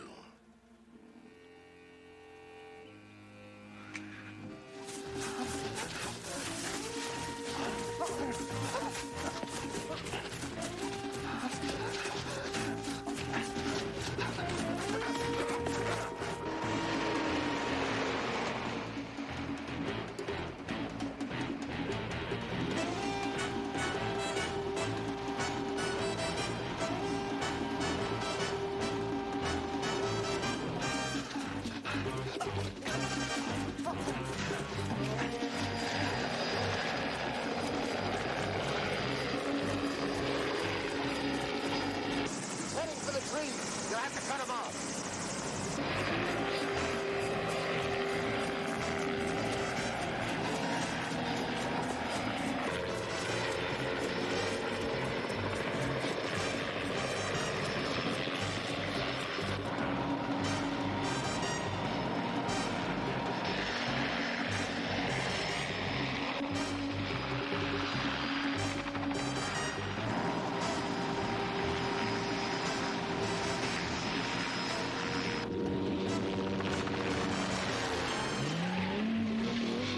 Ah, the persistent private eye.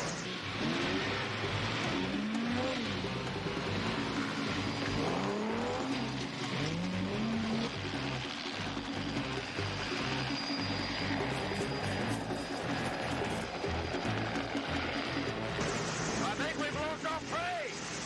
Nonsense. It's bound to pop out onto the road somewhere along here.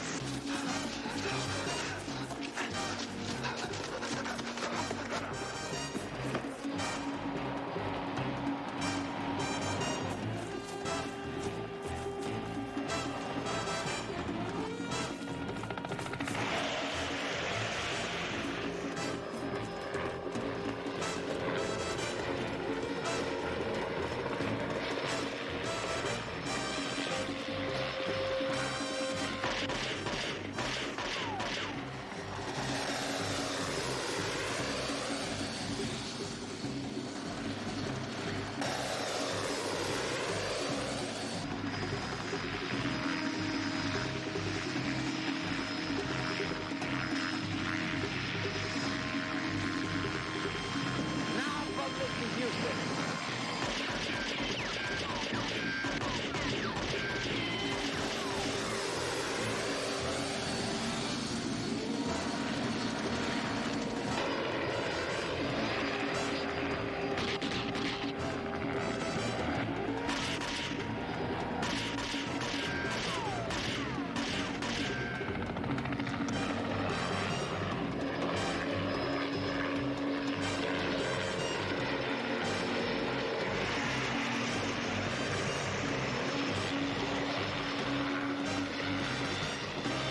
Hold it right here. You're not going to get away. I simply baited the trap. You know that Mr. Houston, he'll be a very challenging quarry. But he saw what happened. He'll call the police. He saw what happened, but not who. There's no way he could have seen our faces. The police can do nothing.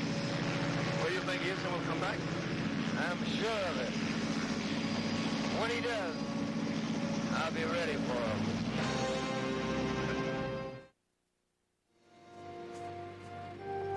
I saw Mick Gifford shot down in cold blood. And I saw Gifford's body in his own apartment. The place had been cleaned out. TV, stereo, everything. Homicide said he must have surprised the thief on his way out, and the thief gave him a bullet in the back as a going-away present.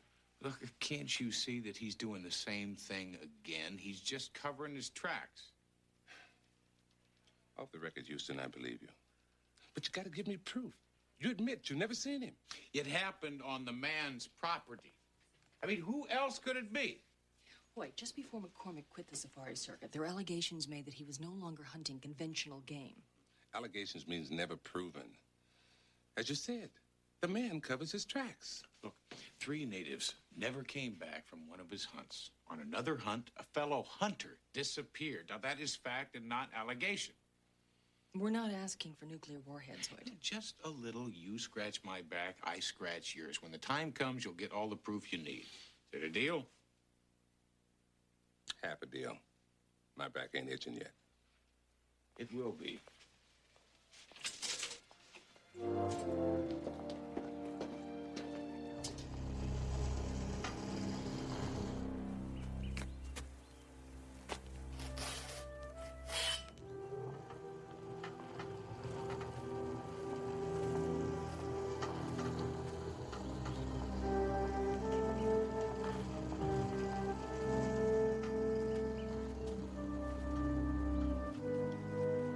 That'll cost you a stroke. Mr. Houston, isn't it? Haven't you got anything better to do than to find rule violators of the PGA? Well, I promise not to tell. See, I'm looking for a killer, one with an extreme dislike for athletes. Ah, you're referring to that tennis star. What's his name? Adams. He was the first. Mick Gifford was the second. You remember him. He was going to endorse some of your products. Heard about him on the radio. Tragic. We live in violent times. Murderous. Hurling accusations, Mr. Houston? Is that why the tennis star's wife hired you? To put the blame on someone else other than her? The police have released her. She hired me to find a killer. I believe I have. Yeah, good for you.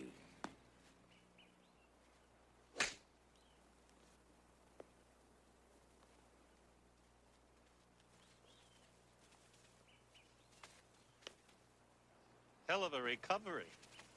A 2-putt from there and you win. I took a penalty in the rough. Afraid I'll have to hold this out to win. I'm going to prove that you killed Bill Adams and Mick Gifford. When I do, I'm going to hunt you down the same way you hunted them down.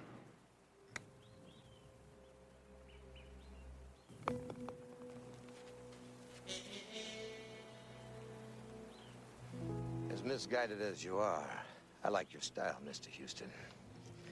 I've got a few intimate friends that are stopping by at 6 for cocktails. Dinner jackets requested. I'd like for you to be there. Maybe I can convince you that you're on the wrong track. Not very private for such a delicate matter. I'll give you time. Promise. I'll see you at 6.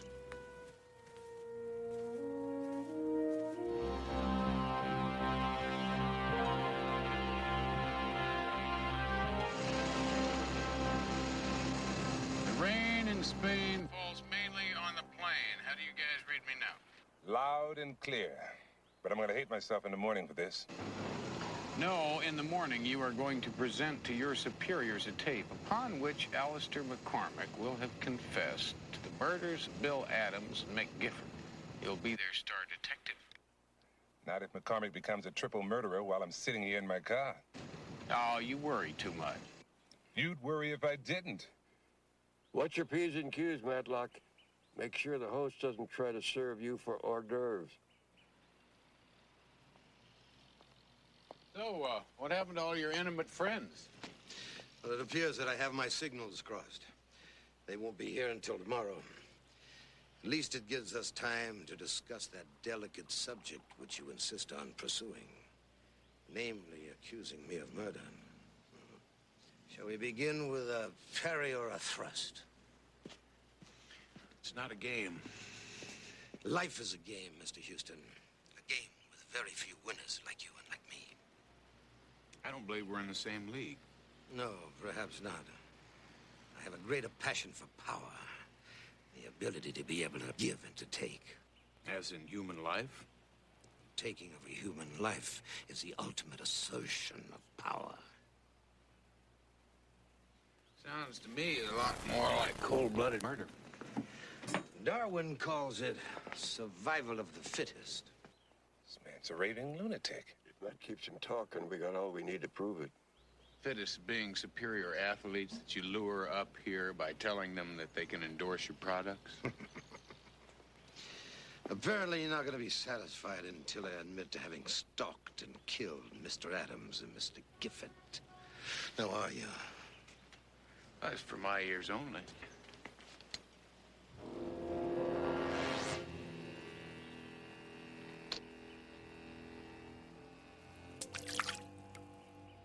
It is now. It's dead. It's gone dead.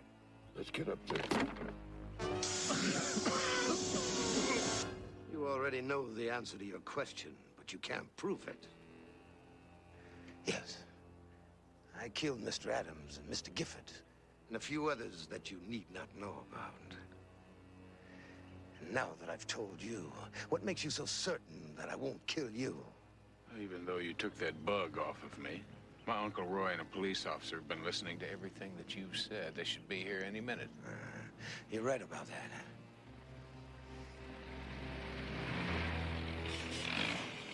As you can see, I've already dealt with that.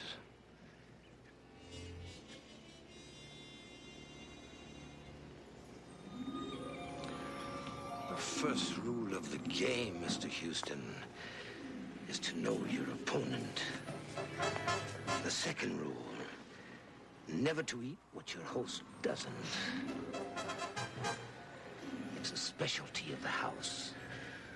Guaranteed to give you a full night's sleep, which you'll need. The first thing in the morning, you and I are going to get to play my favorite game. Pleasant dreams, Mr. Houston.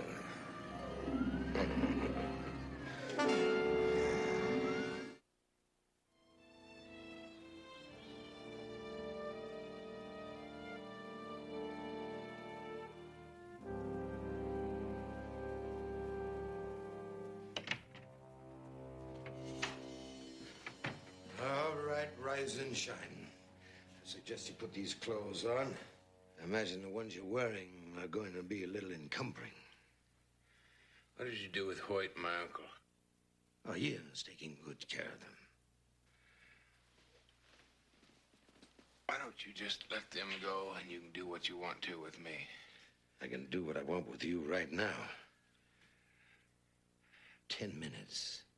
Is that enough of a head start? What's that supposed to mean? Well, you came here looking for a killer. I found one. Unless you escape from here, you'll never get a chance to prove it to anyone. Just to show you the kind of a sport I am, I'll even give you this. If you can get off this property alive, I'll confess to all the killings. I'll even let your uncle and the lieutenant go free. What if I don't make it? Well, then, I'll add you to my trophy collection, and I'll place both of them on either side of you. I hope you haven't lost those moves that won you the Heisman. It'd be a shame to make this a quick kill. Don't believe me, I won't disappoint you. Oh, good. Good boy.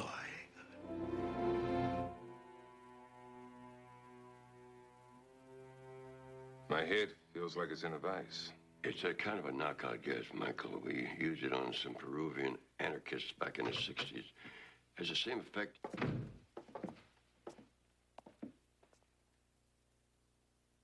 Good, you're awake. You should have killed us while you had the chance. You're not in a very menacing position, are you? What are you planning on doing with us now? Depends on how your nephew fares with Mr. McCormick.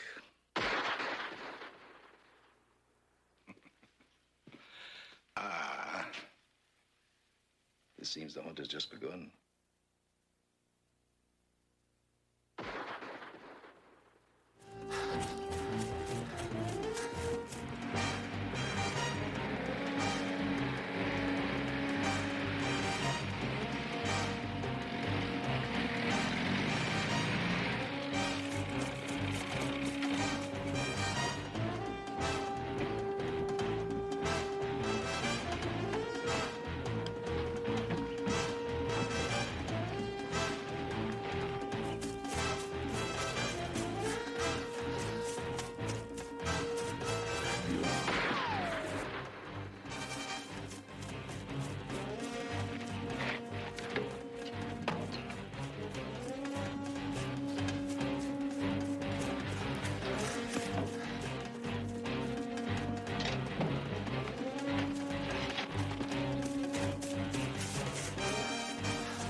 Houston!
Touche, Mr. Houston.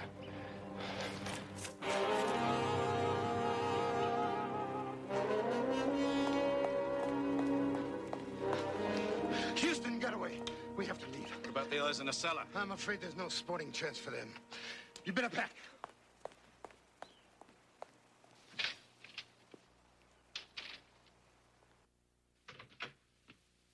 My nephew?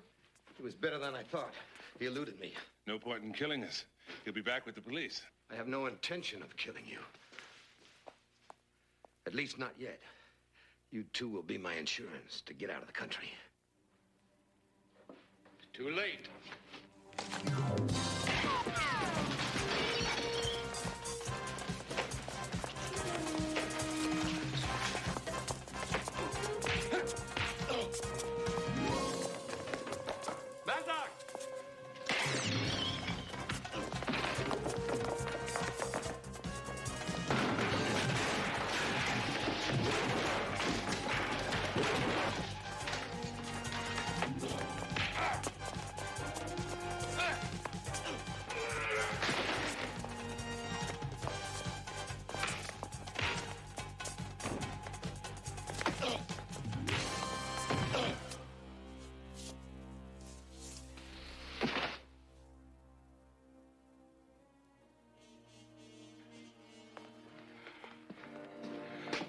All right? Sure, how about you? Well, I think I'll make it. Thanks, Houston.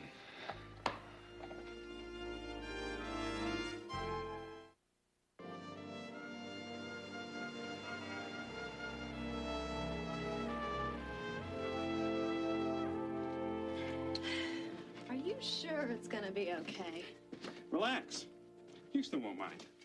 The man is always saying to me, Murray, what's mine is yours. Oh, that's awfully big of him. Hey, he's a big-hearted guy. Okay. You get the towels. I'll test the water.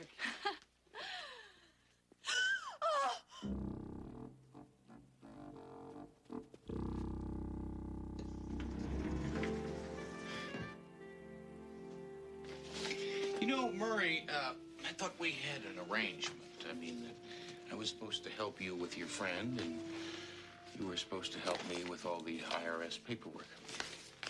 Yeah, I know, but can't I wait a couple of hours? Please, big guy, have a heart. Oh, I do. I do. Remember, I'm a big-hearted guy. So I figured, while you're taking care of the paperwork, I'll, entertain your friend. But,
That's good.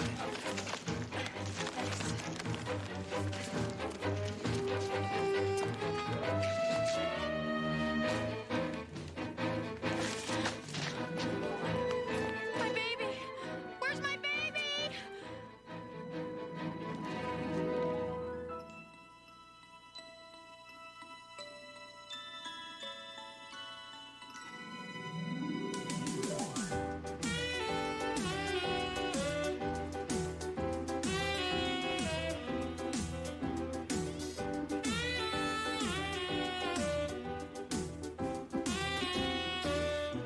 I feel like a kid when I wear my kibbies.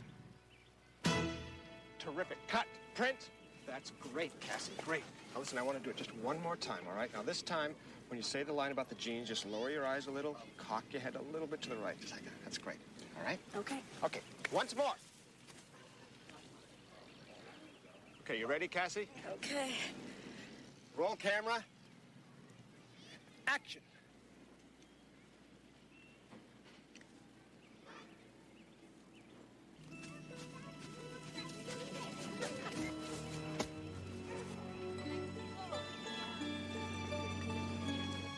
Cassie, what are you doing? Johnny? Johnny! Cassie? Hey, Cassie!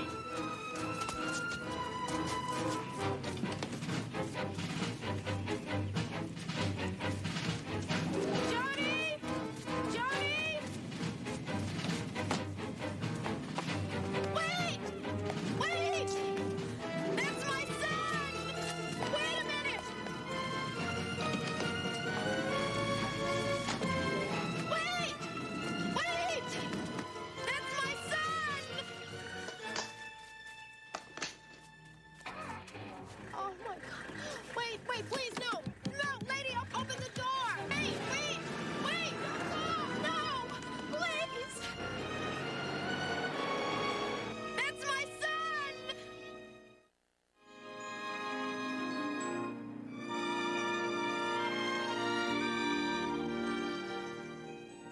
A year ago, my son was kidnapped. It happened in New York. That's where I live. There was no ransom note, nothing. He was just gone. Stolen. Tell me what happened this morning. I saw him in the park. You sure it was him? Of course, I'm sure. I dream about him every night. In New York, a part of me is always looking for him, but I never expected to see Johnny here.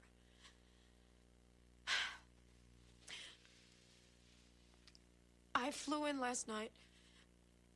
I had to be on location this morning at 6 o'clock. We were filming a commercial in the park. And I looked up and I saw him. I started to run, but the woman, she put him in the car and drove away. What kind of car? I don't remember. Tell me about the woman. Do you remember what she looked like? Mr. Houston, I don't remember. I didn't see anything but Johnny. Why didn't I notice? I am so stupid. Why didn't I notice? No. All right, just take it easy, huh? That's natural. Don't be so hard on yourself.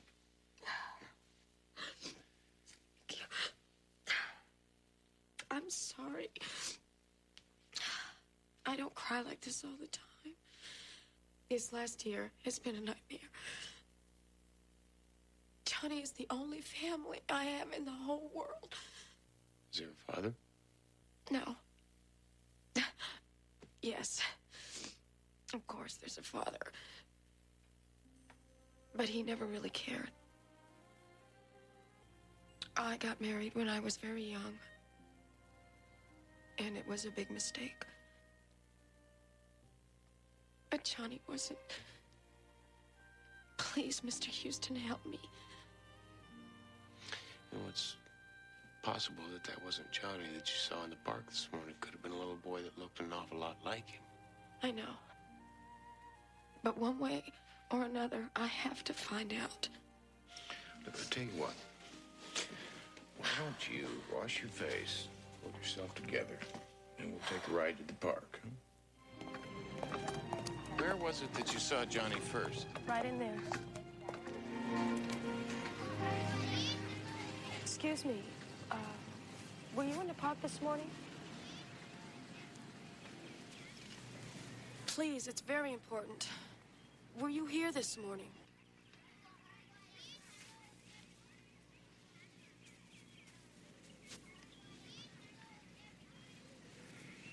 Parque es bonito.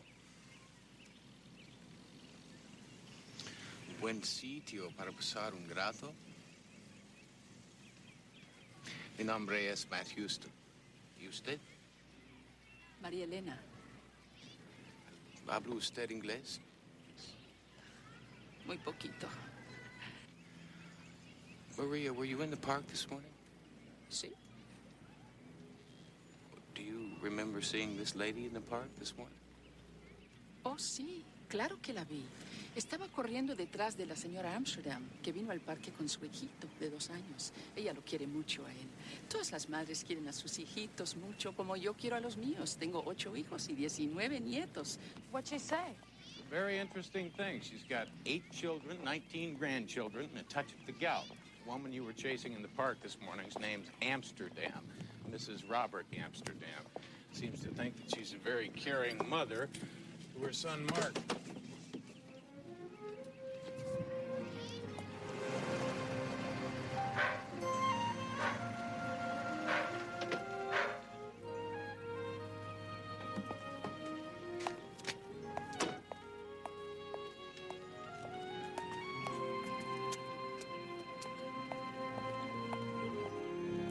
Hi, honey, I'm home.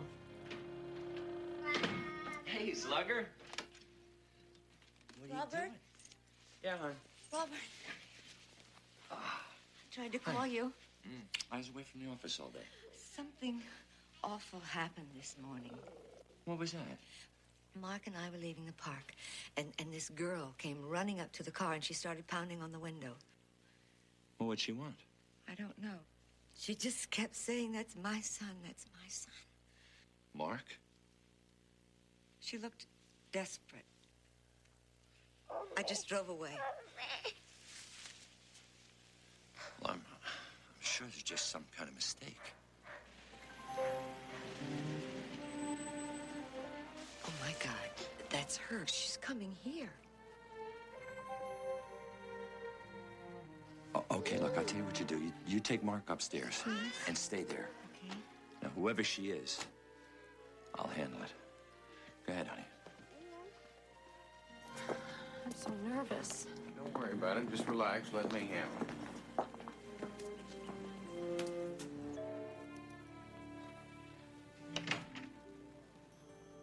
Mr. Amsterdam, my name's Matt Houston. I'm a private investigator. This is my client, Cassie Stanley. I wondered if we might talk to you for a moment. What about?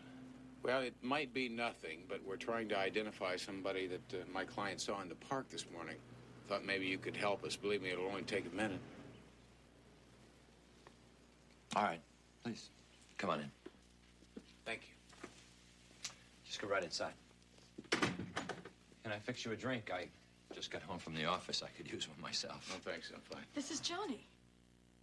Oh, no, that's my son, Mark. Cassie, let me handle this. This is Johnny. I know it. Where is he? My son is with my wife.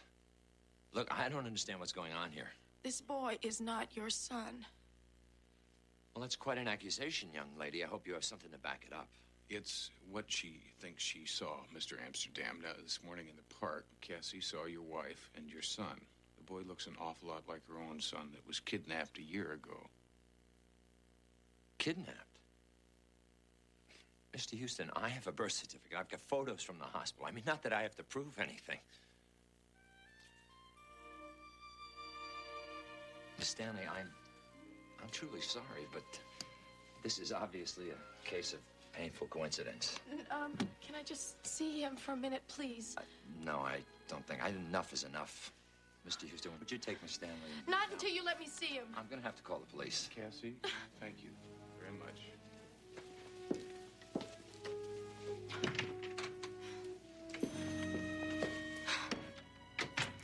Listen, I don't Cassie, care what... let me handle it. It's gonna be fine. Come on.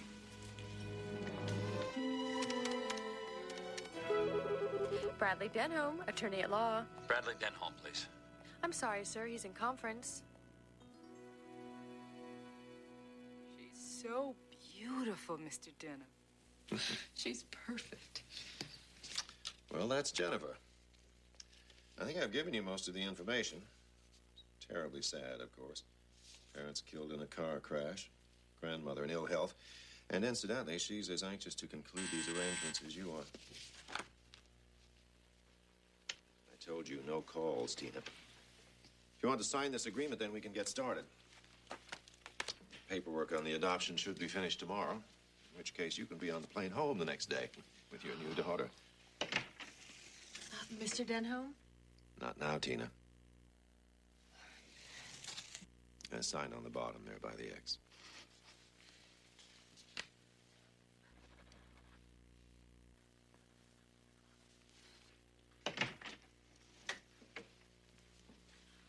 Thank you so much. Not at all, Mrs. Richards. I consider it an honor to play some small part in creating new lives for these poor, unfortunate children. Thank you. Bye-bye.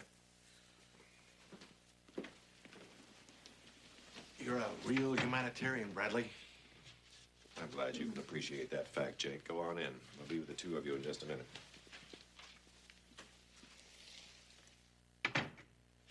Tina, when I say no calls, it also means do not stick your pretty little head in the door. Do you understand that?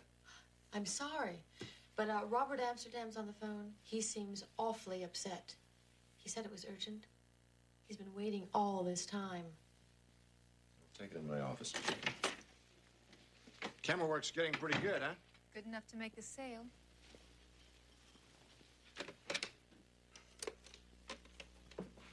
Mr. Amsterdam? Denholm? Listen, I just had a girl and a private investigator named Matt Houston barge into my house. She claims to be the mother of my child. Now, I want to know what the hell's going on here. Mr. Amsterdam, that's impossible.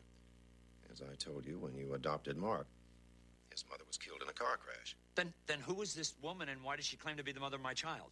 I mean, I'm upset. My wife is upset. Understandably, but it's obviously a mistake. When she finds that out, I don't think she'll bother you again. Well, if she does, believe me, you're going to hear from me.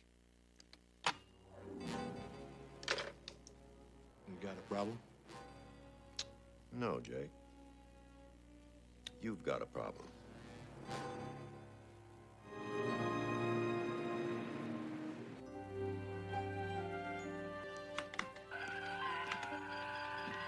Not bad.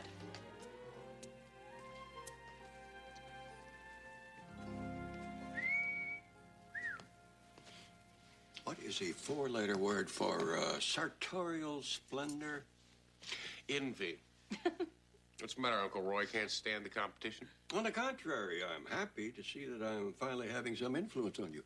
Well, you won't mind if I borrow this then, huh? Well, what's the occasion? I'm gonna take Cassie out for a nice, quiet dinner. Did you come up with anything? Yes. The Amsterdams were easy. They're society page regulars. He's a stockbroker. She's been involved with charities, mostly for children. They're respectable, well-liked people. But on the other hand, Cassie may be given to imagining things. Are you trying to tell me that she imagined this whole thing? That she imagined having the baby? No, she had the baby all right. New York Doctors Hospital, August 28, 1982, and he was kidnapped July 2nd, 1983. Houston, since then, she's been to the police and claims that she has seen her son on 17 different occasions. At first, the police ran down every lead, and then after a while, they just stopped listening. I don't see how you can help her, Matlock. I can take her to dinner. I can listen.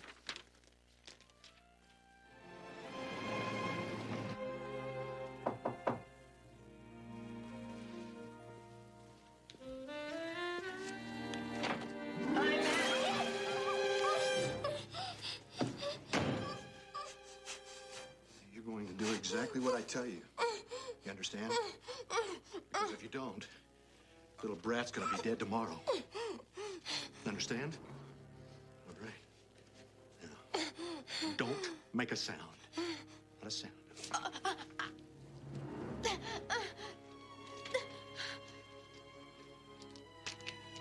want you to put these in your mouth. Shut up! Now swallow. Swallow. Swallow.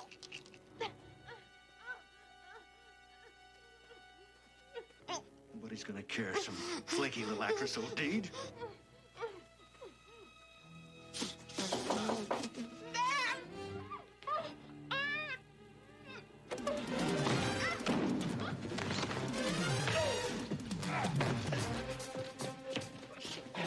Are you all right?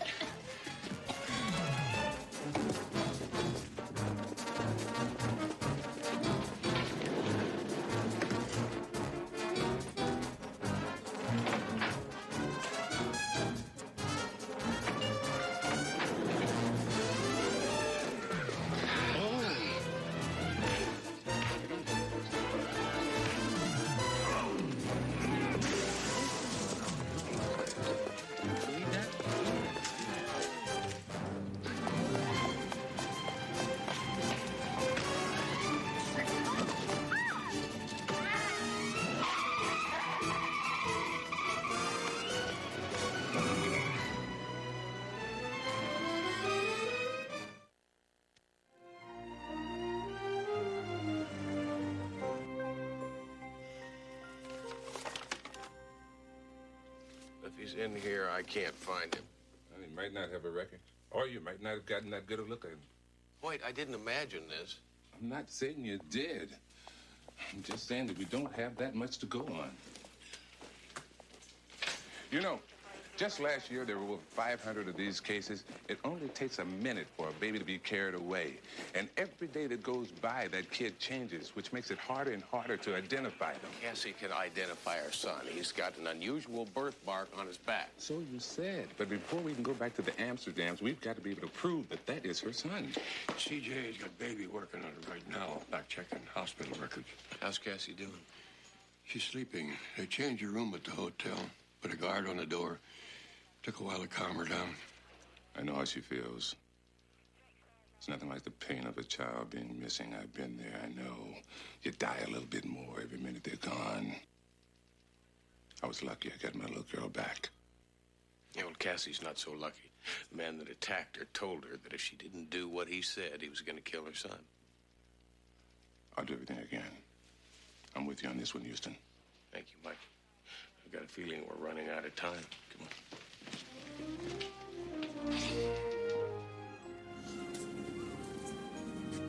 Right? It's so peaceful out here. How you feeling? I'm not sure. Last night seems like a bad dream, but I guess that's just wishful thinking. Because this morning I woke up and I had a dull pain in my heart. You know, that's natural. You've been through an awful lot. You're a very kind man. I know that sounds silly, but it's true. You know, last night when that man was trying to shove those pills down my throat, I tried it once. Right after Johnny was kidnapped. I took a bunch of pills. See, I thought it was my fault. If I'd only watched him. It was not your fault. Afterwards, I knew I couldn't live with that guilt. I had to be there for Johnny If. When he comes back, huh? Yes. When. Thank you.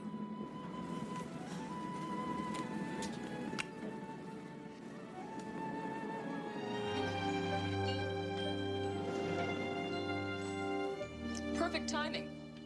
I just finished going over the hospital records on the Amsterdam baby. He was born August 28th, 1982.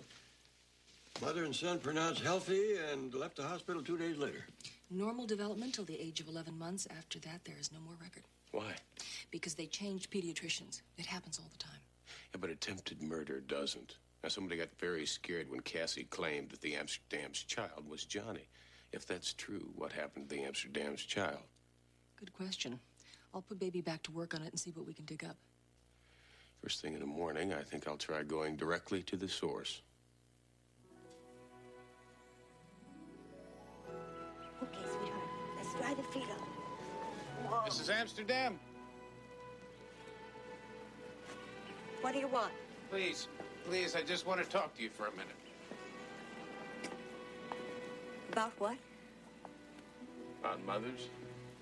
A very special kind of love that they have for their children. I can see that you love your son. Of course I do. Let me tell you a little story about another mother very much like you. Loved her son very much till her boy was taken away from her. Stolen. Why are you telling me this? Because her boy is about the same age as Mark. Same blonde hair, blue eyes. I don't want to hear about this. You know I'm right. No. I love my son. And that's why you can understand the pain and the anguish she must be going through of having her baby taken away from her. Please, if you feel like talking, just give me a call, all right?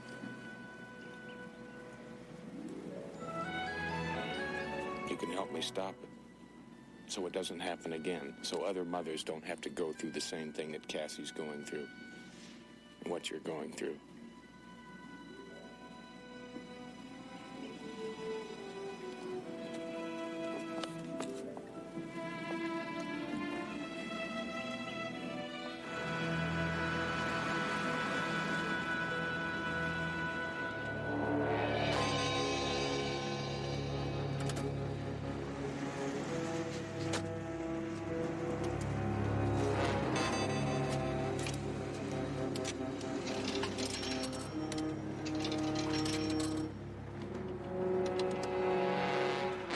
You want ice cream, Jennifer?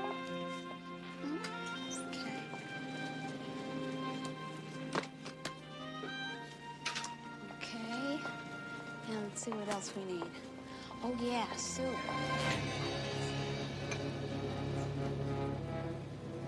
I don't like it, Denham. What's not to like? This South American couple is willing to pay any amount of money for a nice little boy. And their contact is coming tomorrow. This whole thing is about to blow up in our faces. Yes, thanks to the job you neglected to finish on the Stanley girl last night. Well, it wasn't my fault. Everything was going fine until that P.I. Houston showed up. And saw you, which is all the more reason to get the Amsterdam boy. We ship him south tomorrow. Houston has nothing to work with, and we get out of town with enough money to live the rest of our lives. The Amsterdams are going to scream their head off. Not if they can't. Now, you take care of it, Jake.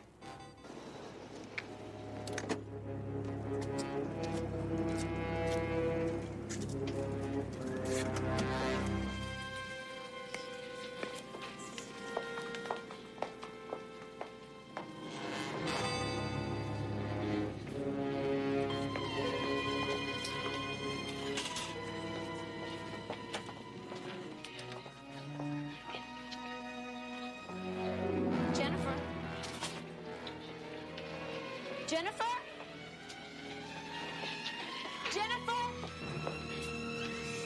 Where's my baby?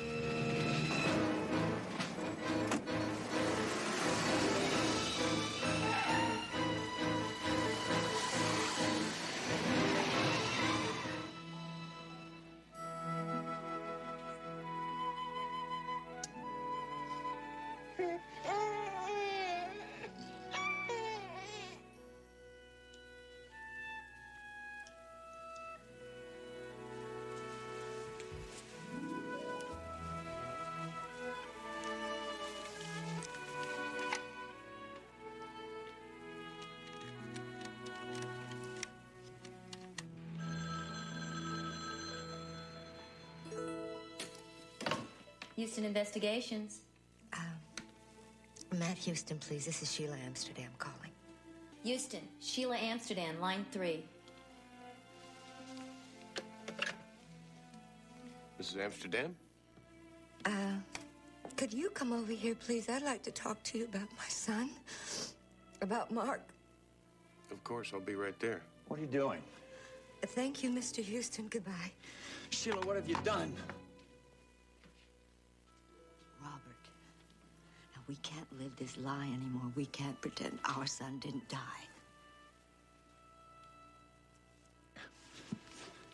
But, Mark's our son. No. As much as we love him, he doesn't really belong to us. He is. We adopted him. It was a phony adoption, Robert. Robert, I think that girl is his mother, his real mother. And she deserves to have her son with her.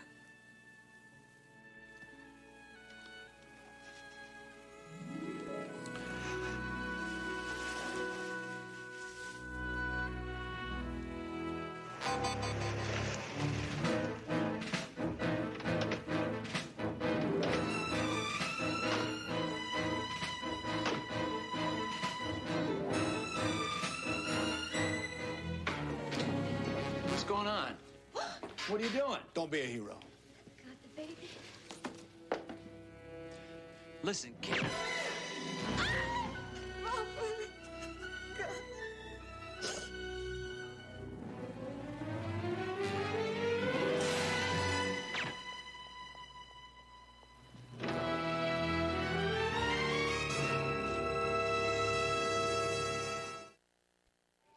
Mrs. Amsterdam is in a coma. Paramedics got her vital signs patched through to the hospital. She got a 50-50 chance. CJ just told me that you saw Johnny. I saw a small boy. Well, is he all right? He's fine, but we still can't prove that it's Johnny. Now, the hospital records show that the Amsterdams had a baby boy. They also show that he died of crib death at 11 months. What? It's a copy of the death certificate. I did some checking, Houston, and found that filed under Sheila Amsterdam's maiden name.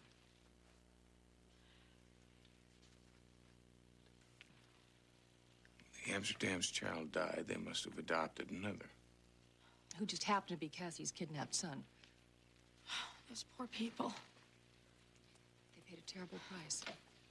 Amsterdams are not the kind of people that would deal directly with a kidnapper, and there's got to be somebody else involved. Well, I get the feeling that you have an idea who that might be. I don't. I just have an idea how to find out who it is. And the place to start is with the Amsterdam's financial records.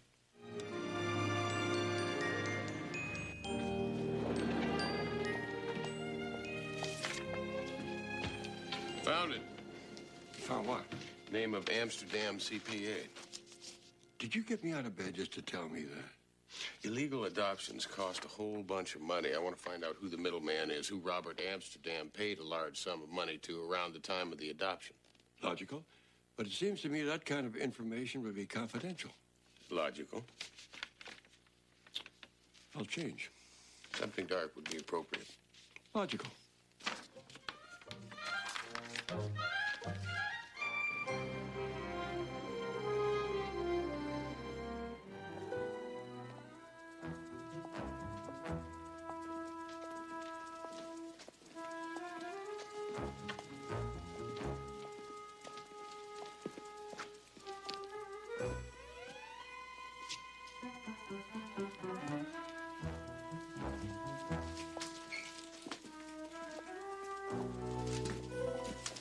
Why don't you hold the flashlight? I'll get the lock. Better if you hold the light and I pick the lock. No, I can get the lock. I'm older. What's it got to do with it? Experience. I picked more locks than you picked. Faster. Yeah, I'm fast, too. If you're so fast, how come we're not in there yet?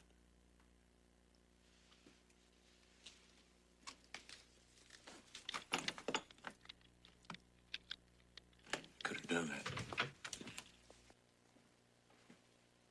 Could take all night to find that Amsterdam file. Why don't you start here, and I'll start over there. I'll start down here with the A's. As in Amsterdam. I could have done that.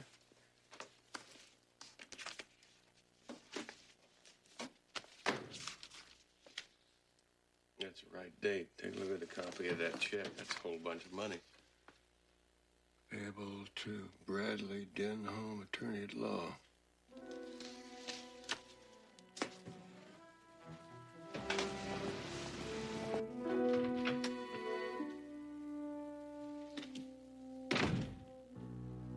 Who are you? Name's Houston. Want to talk to you about adopting a child. I do very few adoption cases. How'd you get in here, anyway? I walked. Your secretary seems to have a fascination with the coffee machine. Now, these few adoptions that you do, tell me something. Where do you get the kids? From poor unwed mothers anxious to find excellent parents for their babies without burdensome paperwork. Black market babies. Is there a point to this? I want a kid, Denholm. Somehow I don't think you qualify as an excellent parent. Somehow I don't think you're qualified to make that decision. Now, I want a kid.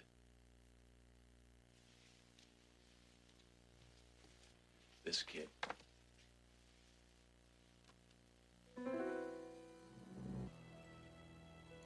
I've never seen him before. Oh, not only have you seen him, you stole him from his natural mother. Then you arranged the adoption by the Amsterdams. I've got the records to prove it. I also happen to know that you ordered them killed. I may not be able to prove that, but you'd be surprised what you'll confess to by the time I get finished with you. Get out. In a minute. Just as long as you understand our deal.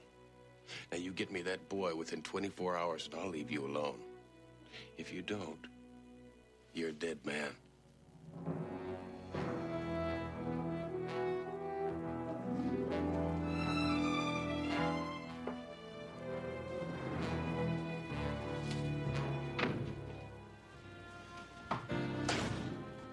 How'd it go? I gave a virtuoso performance. I think you bought every word of it. You gonna be all right in here? This may take a while. Patience is a wonderful virtue. I spent 3 days in a van half this big in Dubrovnik in '59. Builds character. He had muscle cramps.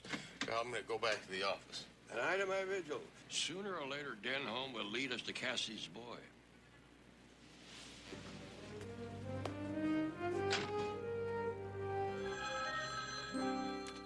Houston, line 2.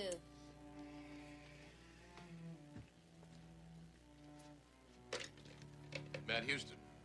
I've been considering your request in regards to the child. You're a very persuasive man, Mr. Houston. So get to the point.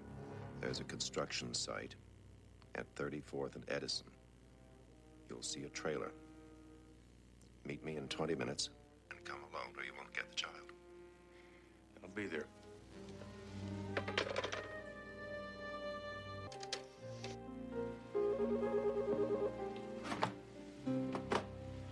I hope this is good news. He wants me to meet him at a construction site, 34th and Edison. I know the project. Abandoned and condemned. It's a setup, boy. Take me with you. And I want you to stay put, right where you are. Now, if Denholm thinks that I'm out of the way, he might make a move on his own, lead you to Cassie's son. Or maybe not. I can't just sit here. Patience is a virtue. Builds character. And muscle cramps. Be careful.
Mr. Denholm, Jake's on the line. Houston's dead. Good. You'll meet me at the house on the canal as soon as you can. Be in Venice in half an hour. Then you can take me with...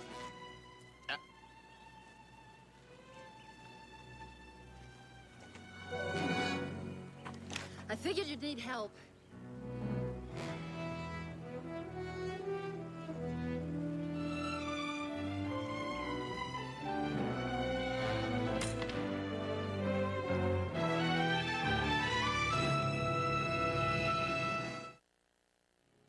I can handle it from here. Get on back to the house before the kids wake up. I'll take care of him and meet you up there. Pussycat. Finally run out of lies.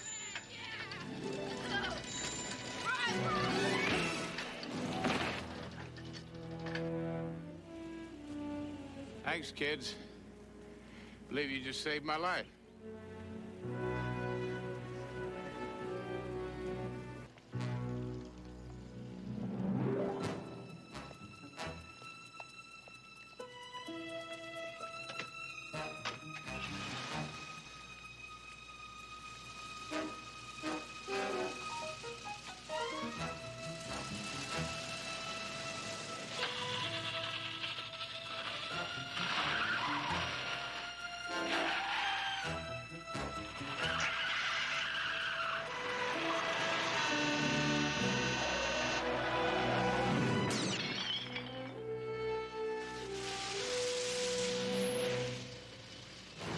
I'm so sorry.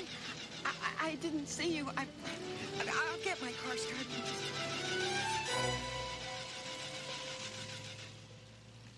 Are you sure you're all right, Houston? I'm fine. The bullet just grazed me. All right. Hold on a second. Uncle Roy? Bad news.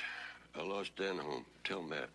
Roy, why don't you tell him yourself? He's on the other line. I'll patch you through. What do you mean lost him? How? Same way I lost Karpov in Prague, December of '51. Tell me about it later, Uncle Roy. Now, I've convinced Denholm's henchmen to give me the address of the house where they're holding Cassie's boy.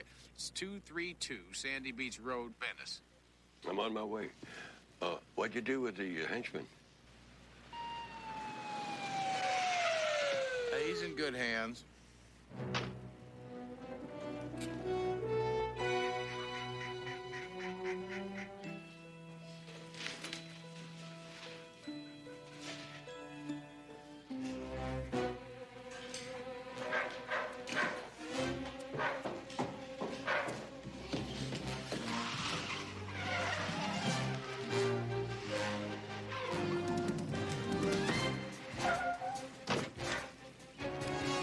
Did you check the house? Reinforcements are on the way.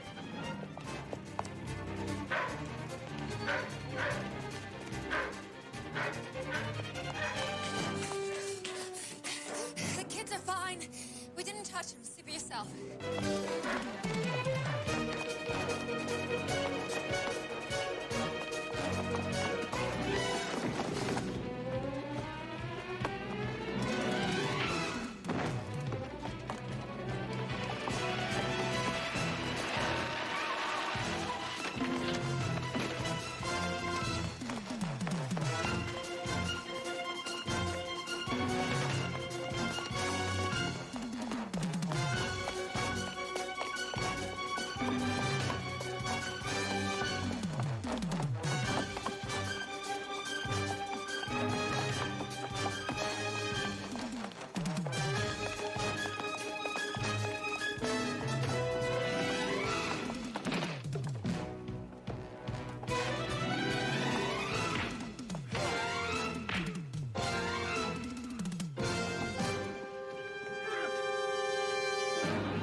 okay? I think you just have.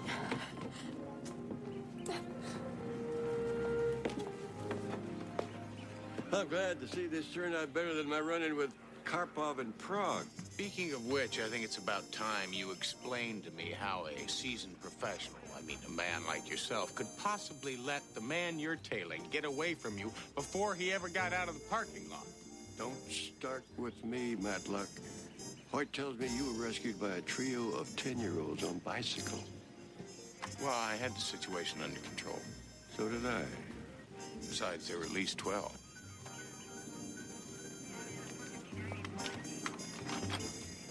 You know, we make a hell of a team.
Look, Houston, we're the FBI, not a bunch of Keystone cops.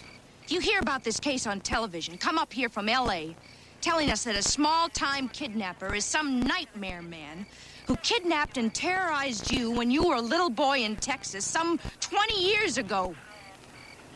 It's him.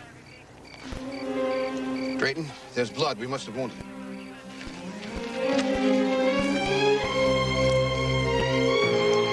He said he'd be back. Just like a bad dream. Now, look, I have played this whole thing just the way you wanted me to, right by the book. And now he's gone. So maybe we'll play it your way the next time. Yeah, well, maybe there won't be a next time, see? I have waited for this for 20 years. Well, where's he gonna go? Where's he been all these years? Exactly where he's wanted to be.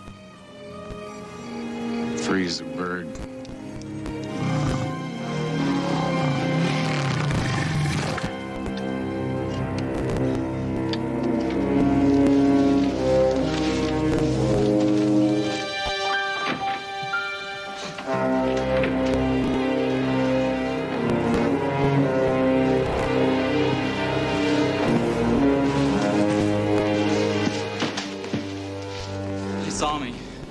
Tried to catch me, but I got away.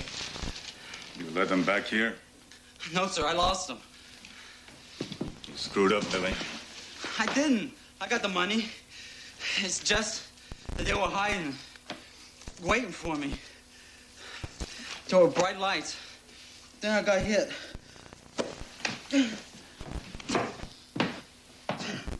You hurt bad? You'll be all right. It's just a flesh wound. We'll be leaving now. What about him up there? Don't worry about him. He won't be doing any talking. Believe you me.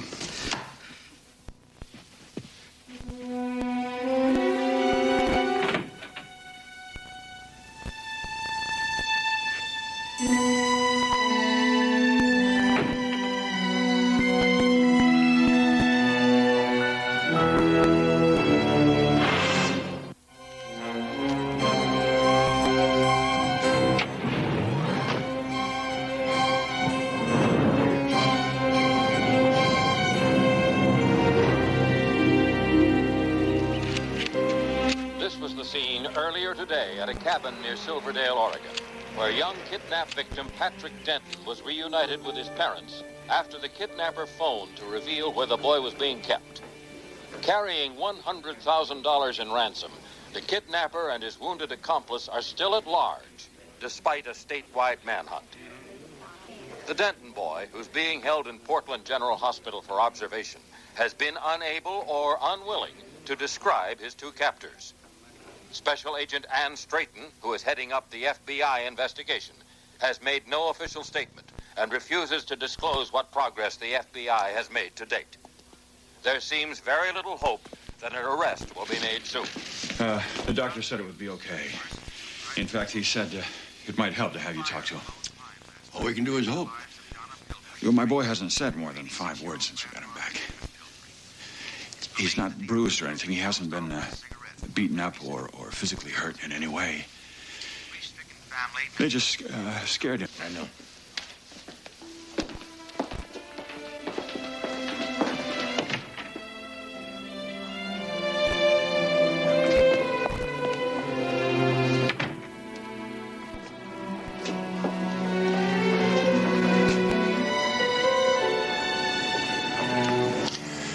Man who kidnapped me locked me in a closet. Every so often, they'd take me out of the closet, put me into a room, terrorize me with a gun full of blanks. Each time, he said he was going to kill me. My God. When they finally found me, I couldn't look at anybody in the eye. I couldn't talk to him. I couldn't tell him what had happened to me.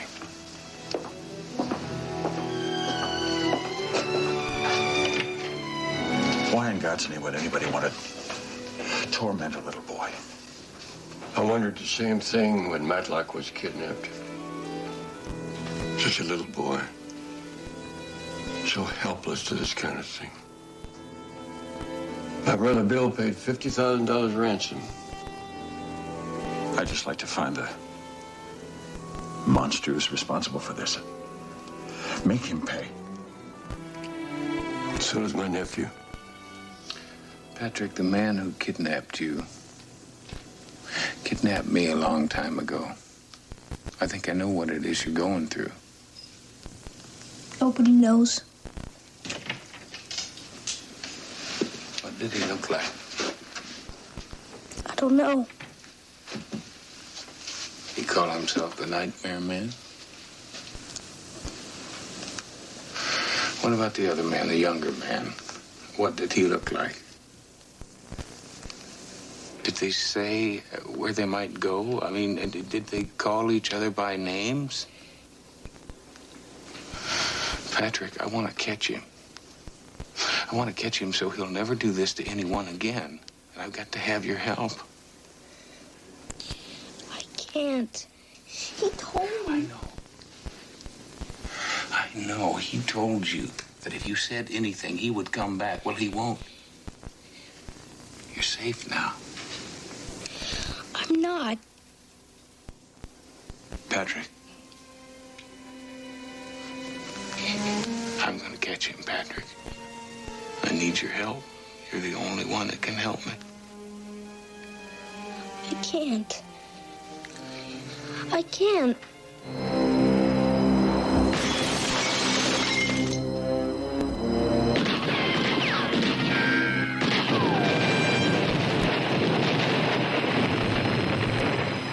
Still bleeding? I'll be all right. Bleed much more, you'll be dead. Come on. Let's go.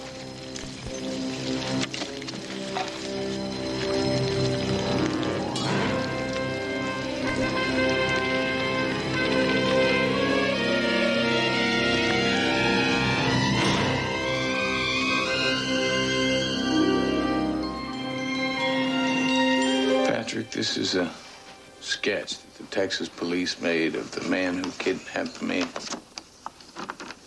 Look anything like the man who kidnapped you?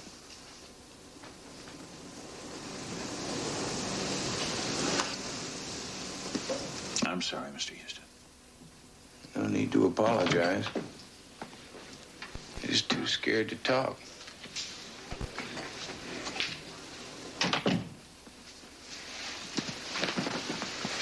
Still hasn't said a word.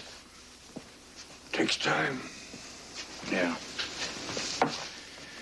The Nightmare Man's gonna be long gone again.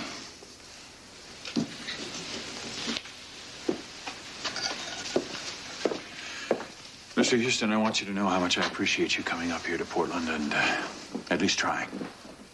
I haven't given up yet, friend. It hurts you to remember, doesn't it? My nephew knows. The last thing in the world he would want to do would be to hurt you any more than you've already been hurt.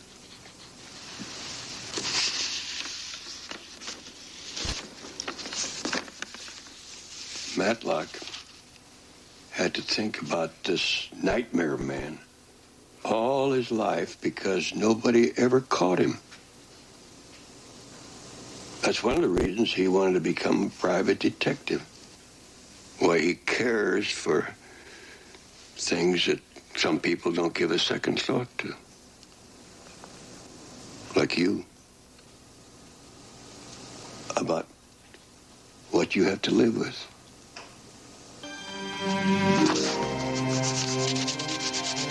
Patrick.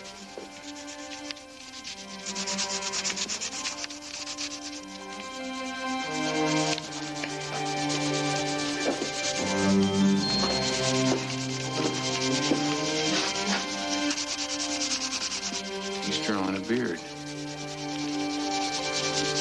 He's drawn a beard. Patrick. God bless you, Patrick. We're gonna catch him. You and me, we are going to catch him.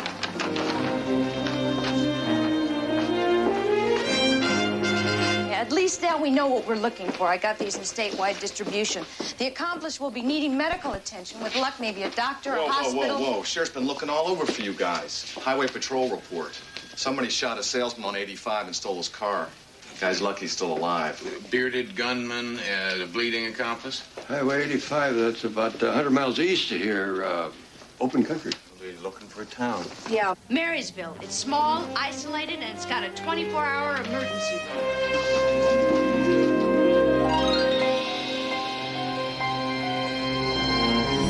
No, I've never been caught. Just a little bit too crafty.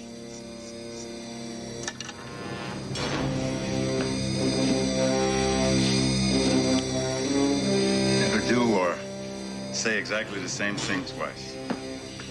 Just keep moving. Don't get greedy. I only take what I need. Nothing more.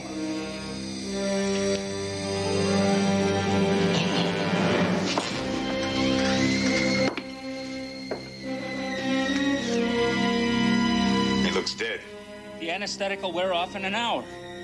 You really shouldn't move him. 1 Charlie 5, Bishop to King 5. Copy? What's that? They're not calling us. We're on a network. One of the clinics calls in to play chess with a dispatcher. In control. Put on the floor like him. No response from inside. We have an emergency code. No response means... Yeah, I know. It means he's in there. Let me call for some backup. Look, I haven't got that much time. Now, we played it your way last time. You remember? Listen, Houston... Agent Straighton, my nephew is going in there. Now, it's simply a matter of whether you're going to help us or watch us.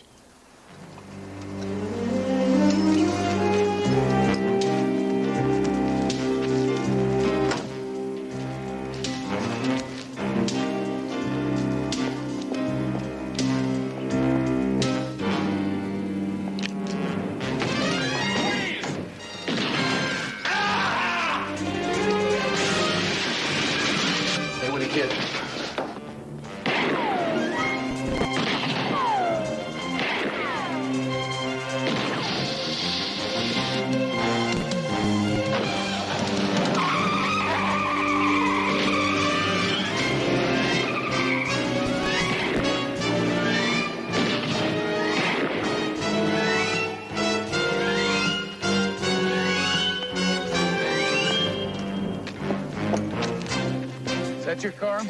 Yeah, here. Go. Roy, I want you to get a hold of the highway patrol. See what you can get out of the kid inside. Bad luck. Yeah, I know. I'll call you when I get a chance.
over.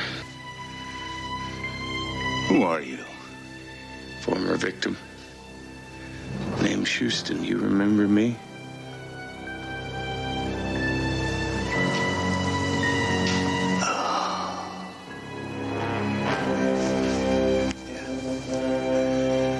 The kid who wouldn't cry. I scared the hell out of you. But you wouldn't cry.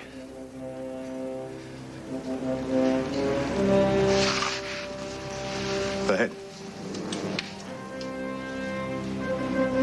Go ahead. Go ahead! I wouldn't if I were you. My name is Matt Houston. I'm a private investigator. My wallet is in my left-hand pocket. This man's wanted by the FBI. He's crazy! He forced me in here. He was going to rob me and kill me. He's lying! Don't move! Lose the gun! The man is wanted for kidnapping. Look, just check, please. We'll settle this outside. Lose the gun!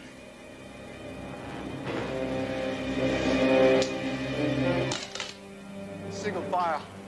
Towards the door. Slowly.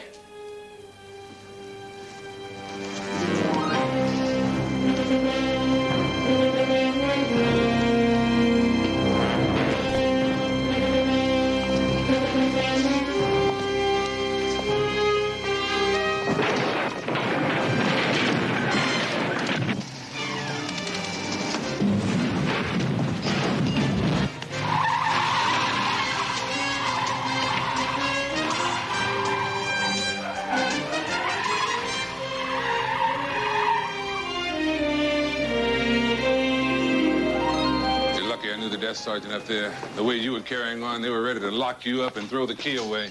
First, a rookie cop lets him escape. Then I lose a whole day traveling back from Portland. Hoyt, I had him, and they let him get away. It was an honest mistake, Houston. An honest mistake? So what if he kills somebody else? What if he kidnaps another child? Is it gonna still be an honest mistake? Listen, buddy, I am on your side. We're all on your side.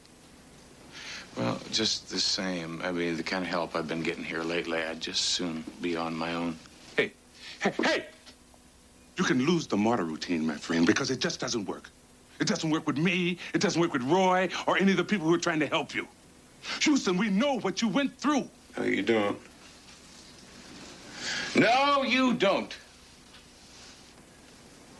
You have got no idea what it is I went through, or you would know why it is so important that I do not let this man get away this time.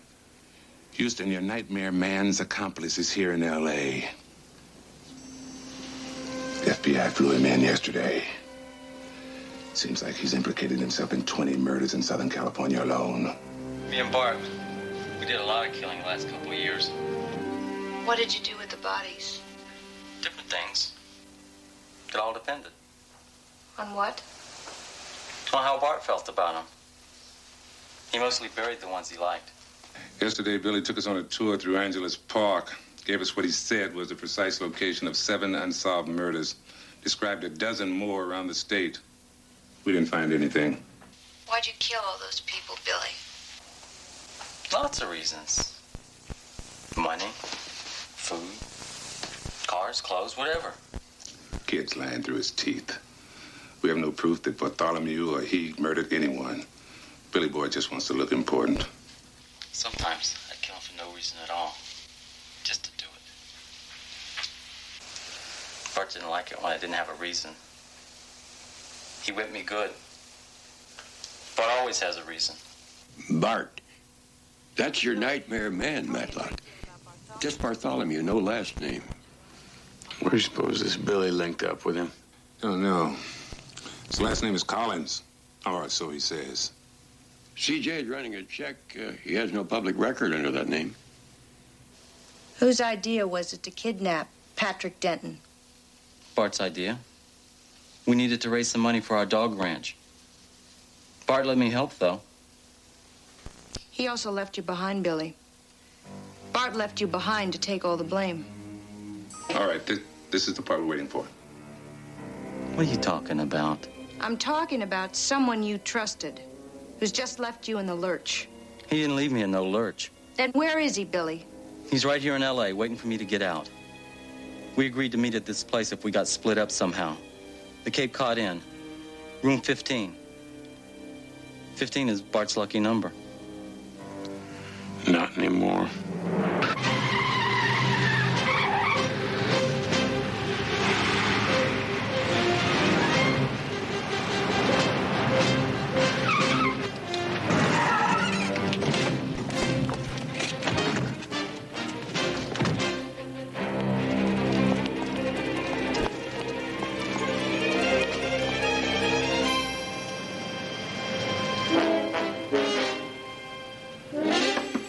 Police, open up!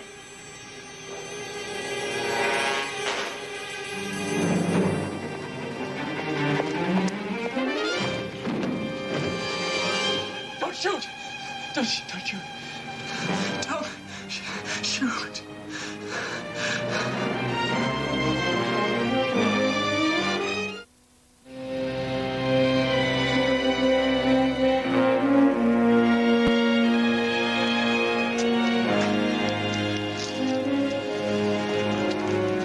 Lying. Protecting Bartholomew. Why? That's what I'm going to find out. And this time, I'm going to be the one that's asking the questions. No, you're not. I just received word that Billy's been transferred to a psychiatric facility. A couple of lawyers showed up with a court order right after we left the hospital. Let me guess. We violated his constitutional rights? They say Billy's mentally ill and incapable of understanding the consequences of any confessions. Come on, Billy knows exactly what he's doing. And he is the only one that knows where Bartholomew is. Now, he's just playing games with us. Maybe. It doesn't matter. They'll never allow us to get close to that kid again.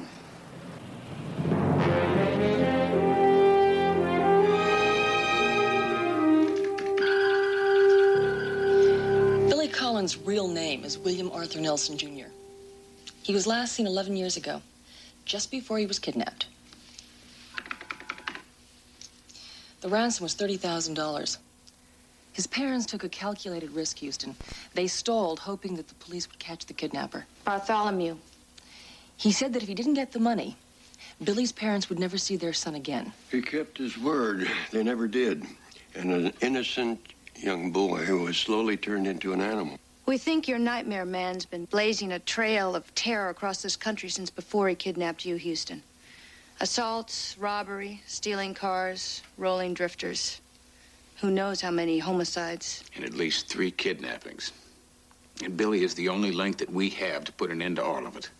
Well, both his parents are dead. He has no other family. Except Bartholomew. Now, do we know what psychiatric facility they're holding Billy in?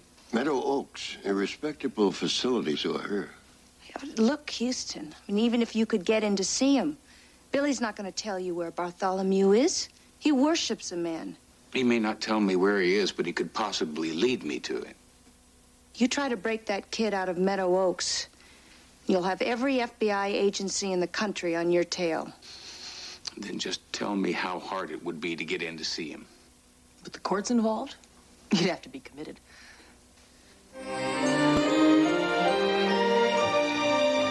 No, no, no, no!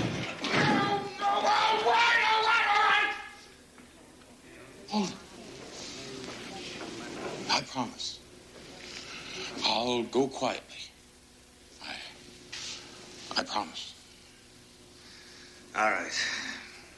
Come on. All right. Thank you. So I lied. Will you tell me where the men's bathroom is? New patient? Yeah. Houston, Matlock, manic depressive. Dr. Becker admitted him. Nurse. Better take him to the siesta wing. Sweet dreams.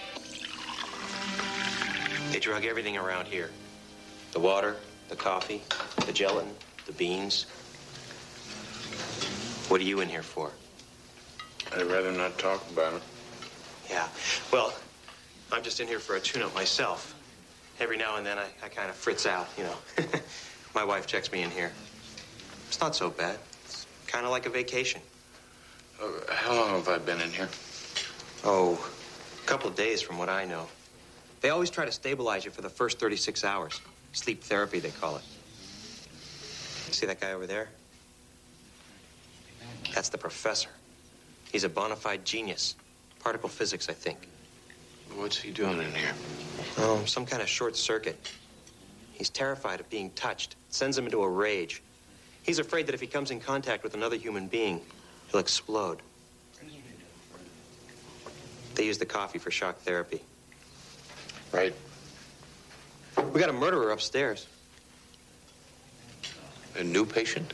He came in just before you. They're treating him like some kind of celebrity. I mean, he's got Ward C all to himself. What do you have to do to get into this Ward C? From here? Well, you have to be sick or hurt. It's the infirmary.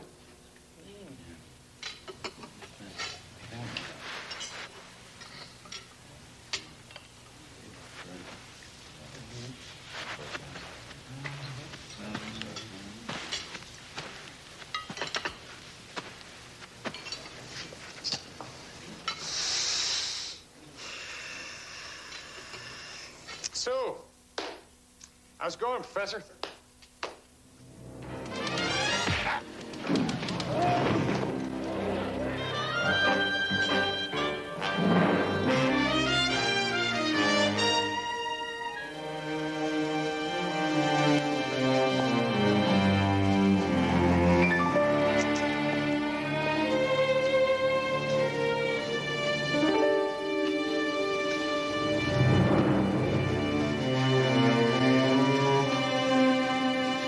What are you staring at? Get out of my face.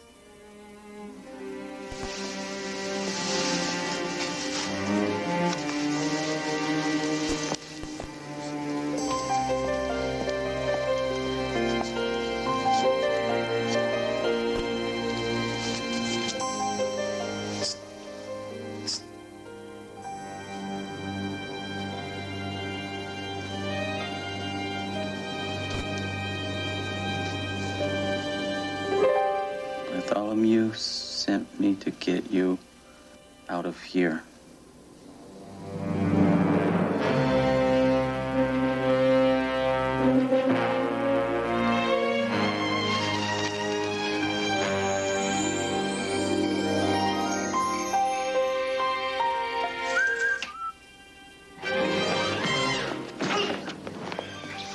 Make one sound and I'm gonna break your neck.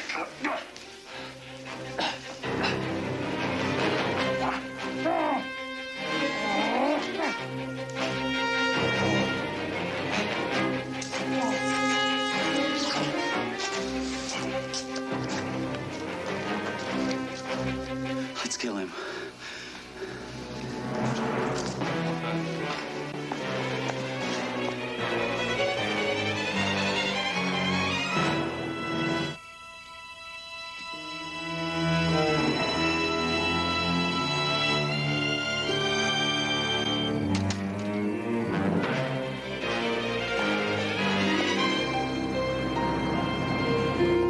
I want every available man out there looking for him. Sir, one of them is on our side.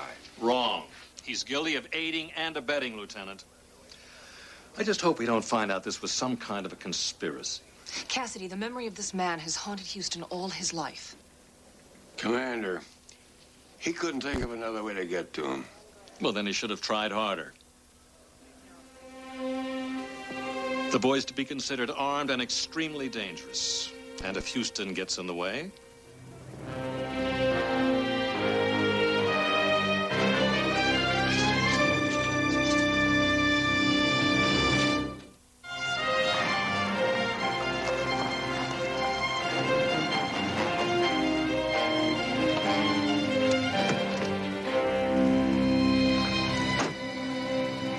Thank you. Hell of a place to stop. Yeah.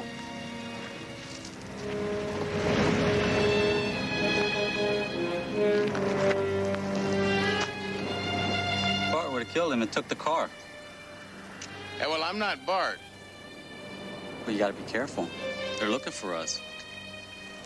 I'm important. I'm probably on the 10 most wanted list. Right. Look, how much further have we got to go? We're close. Come on. Think Bart will be surprised to see us so soon? Oh, I bet you he will.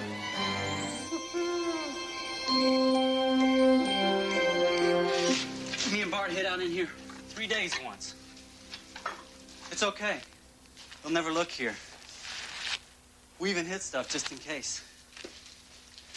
We've hid stuff lots of places.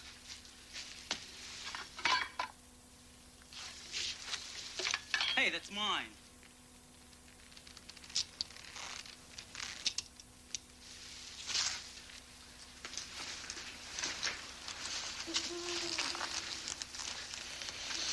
I thought you told me this was close to where Bartholomew is. It was. We passed it. Bartholomew always taught me to go past where you want to go. But people think you're going to keep going. They never expect you to go back the way you came. We'll go back in the morning. You don't seem like anyone Bart would know.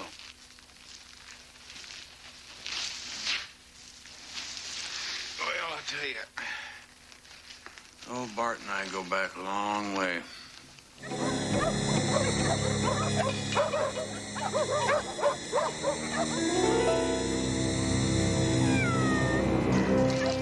This is it. This is our dog ranch. Bart's and mine. It's all ours. He must be inside. Yo, Bart!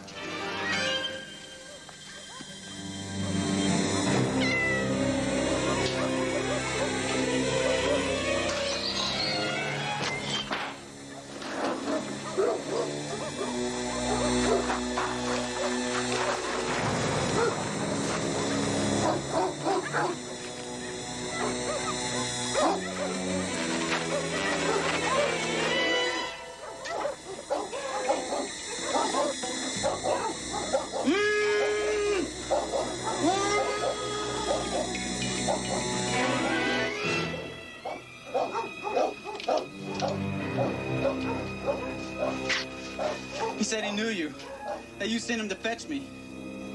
Why would I want to fetch you?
Now, lose the gun. Real slow. That's it. Come on now. Huh?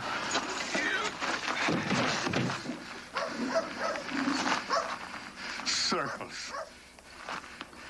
This is how I started, too. With a revenge killing.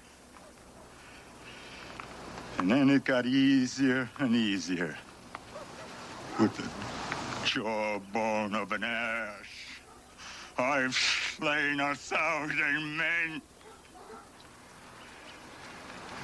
Now you just terrorize little boys. Like you.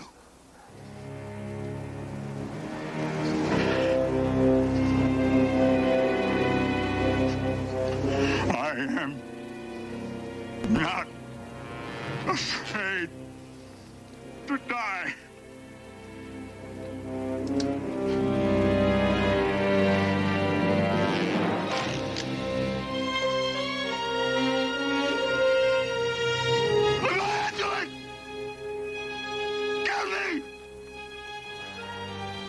I created you in my own image.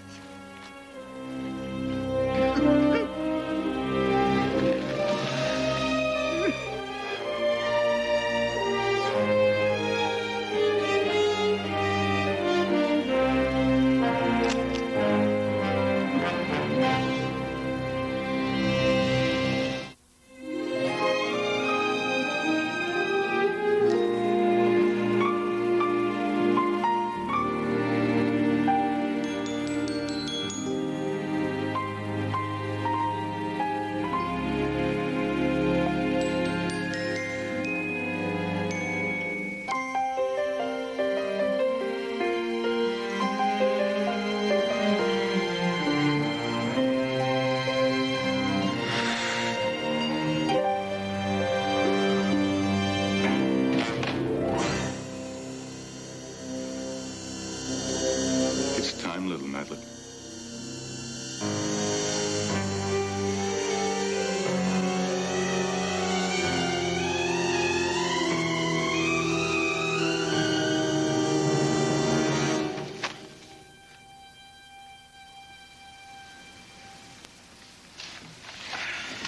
I hope we didn't startle you. I just wanted to say thanks. I didn't think you'd mind. No. I mean, not at all. I was just looking at some papers. And, I don't know. I must have dozed off, I guess. What you've done, Mr. Houston, I can't thank you enough. How's the boy doing? Coming along fine. He doesn't talk a whole lot yet, but that'll come in time.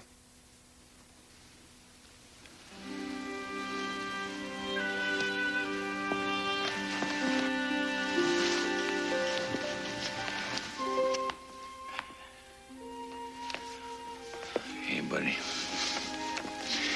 You know, I told you I'd get him. And that he wouldn't come back. He comes back. My dreams. I know. But he won't always come back.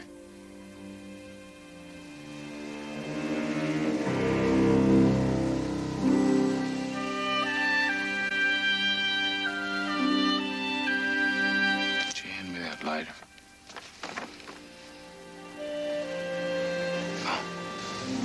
Yeah.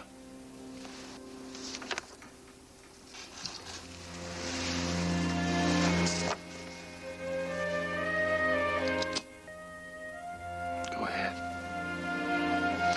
I was thinking about doing the same thing myself.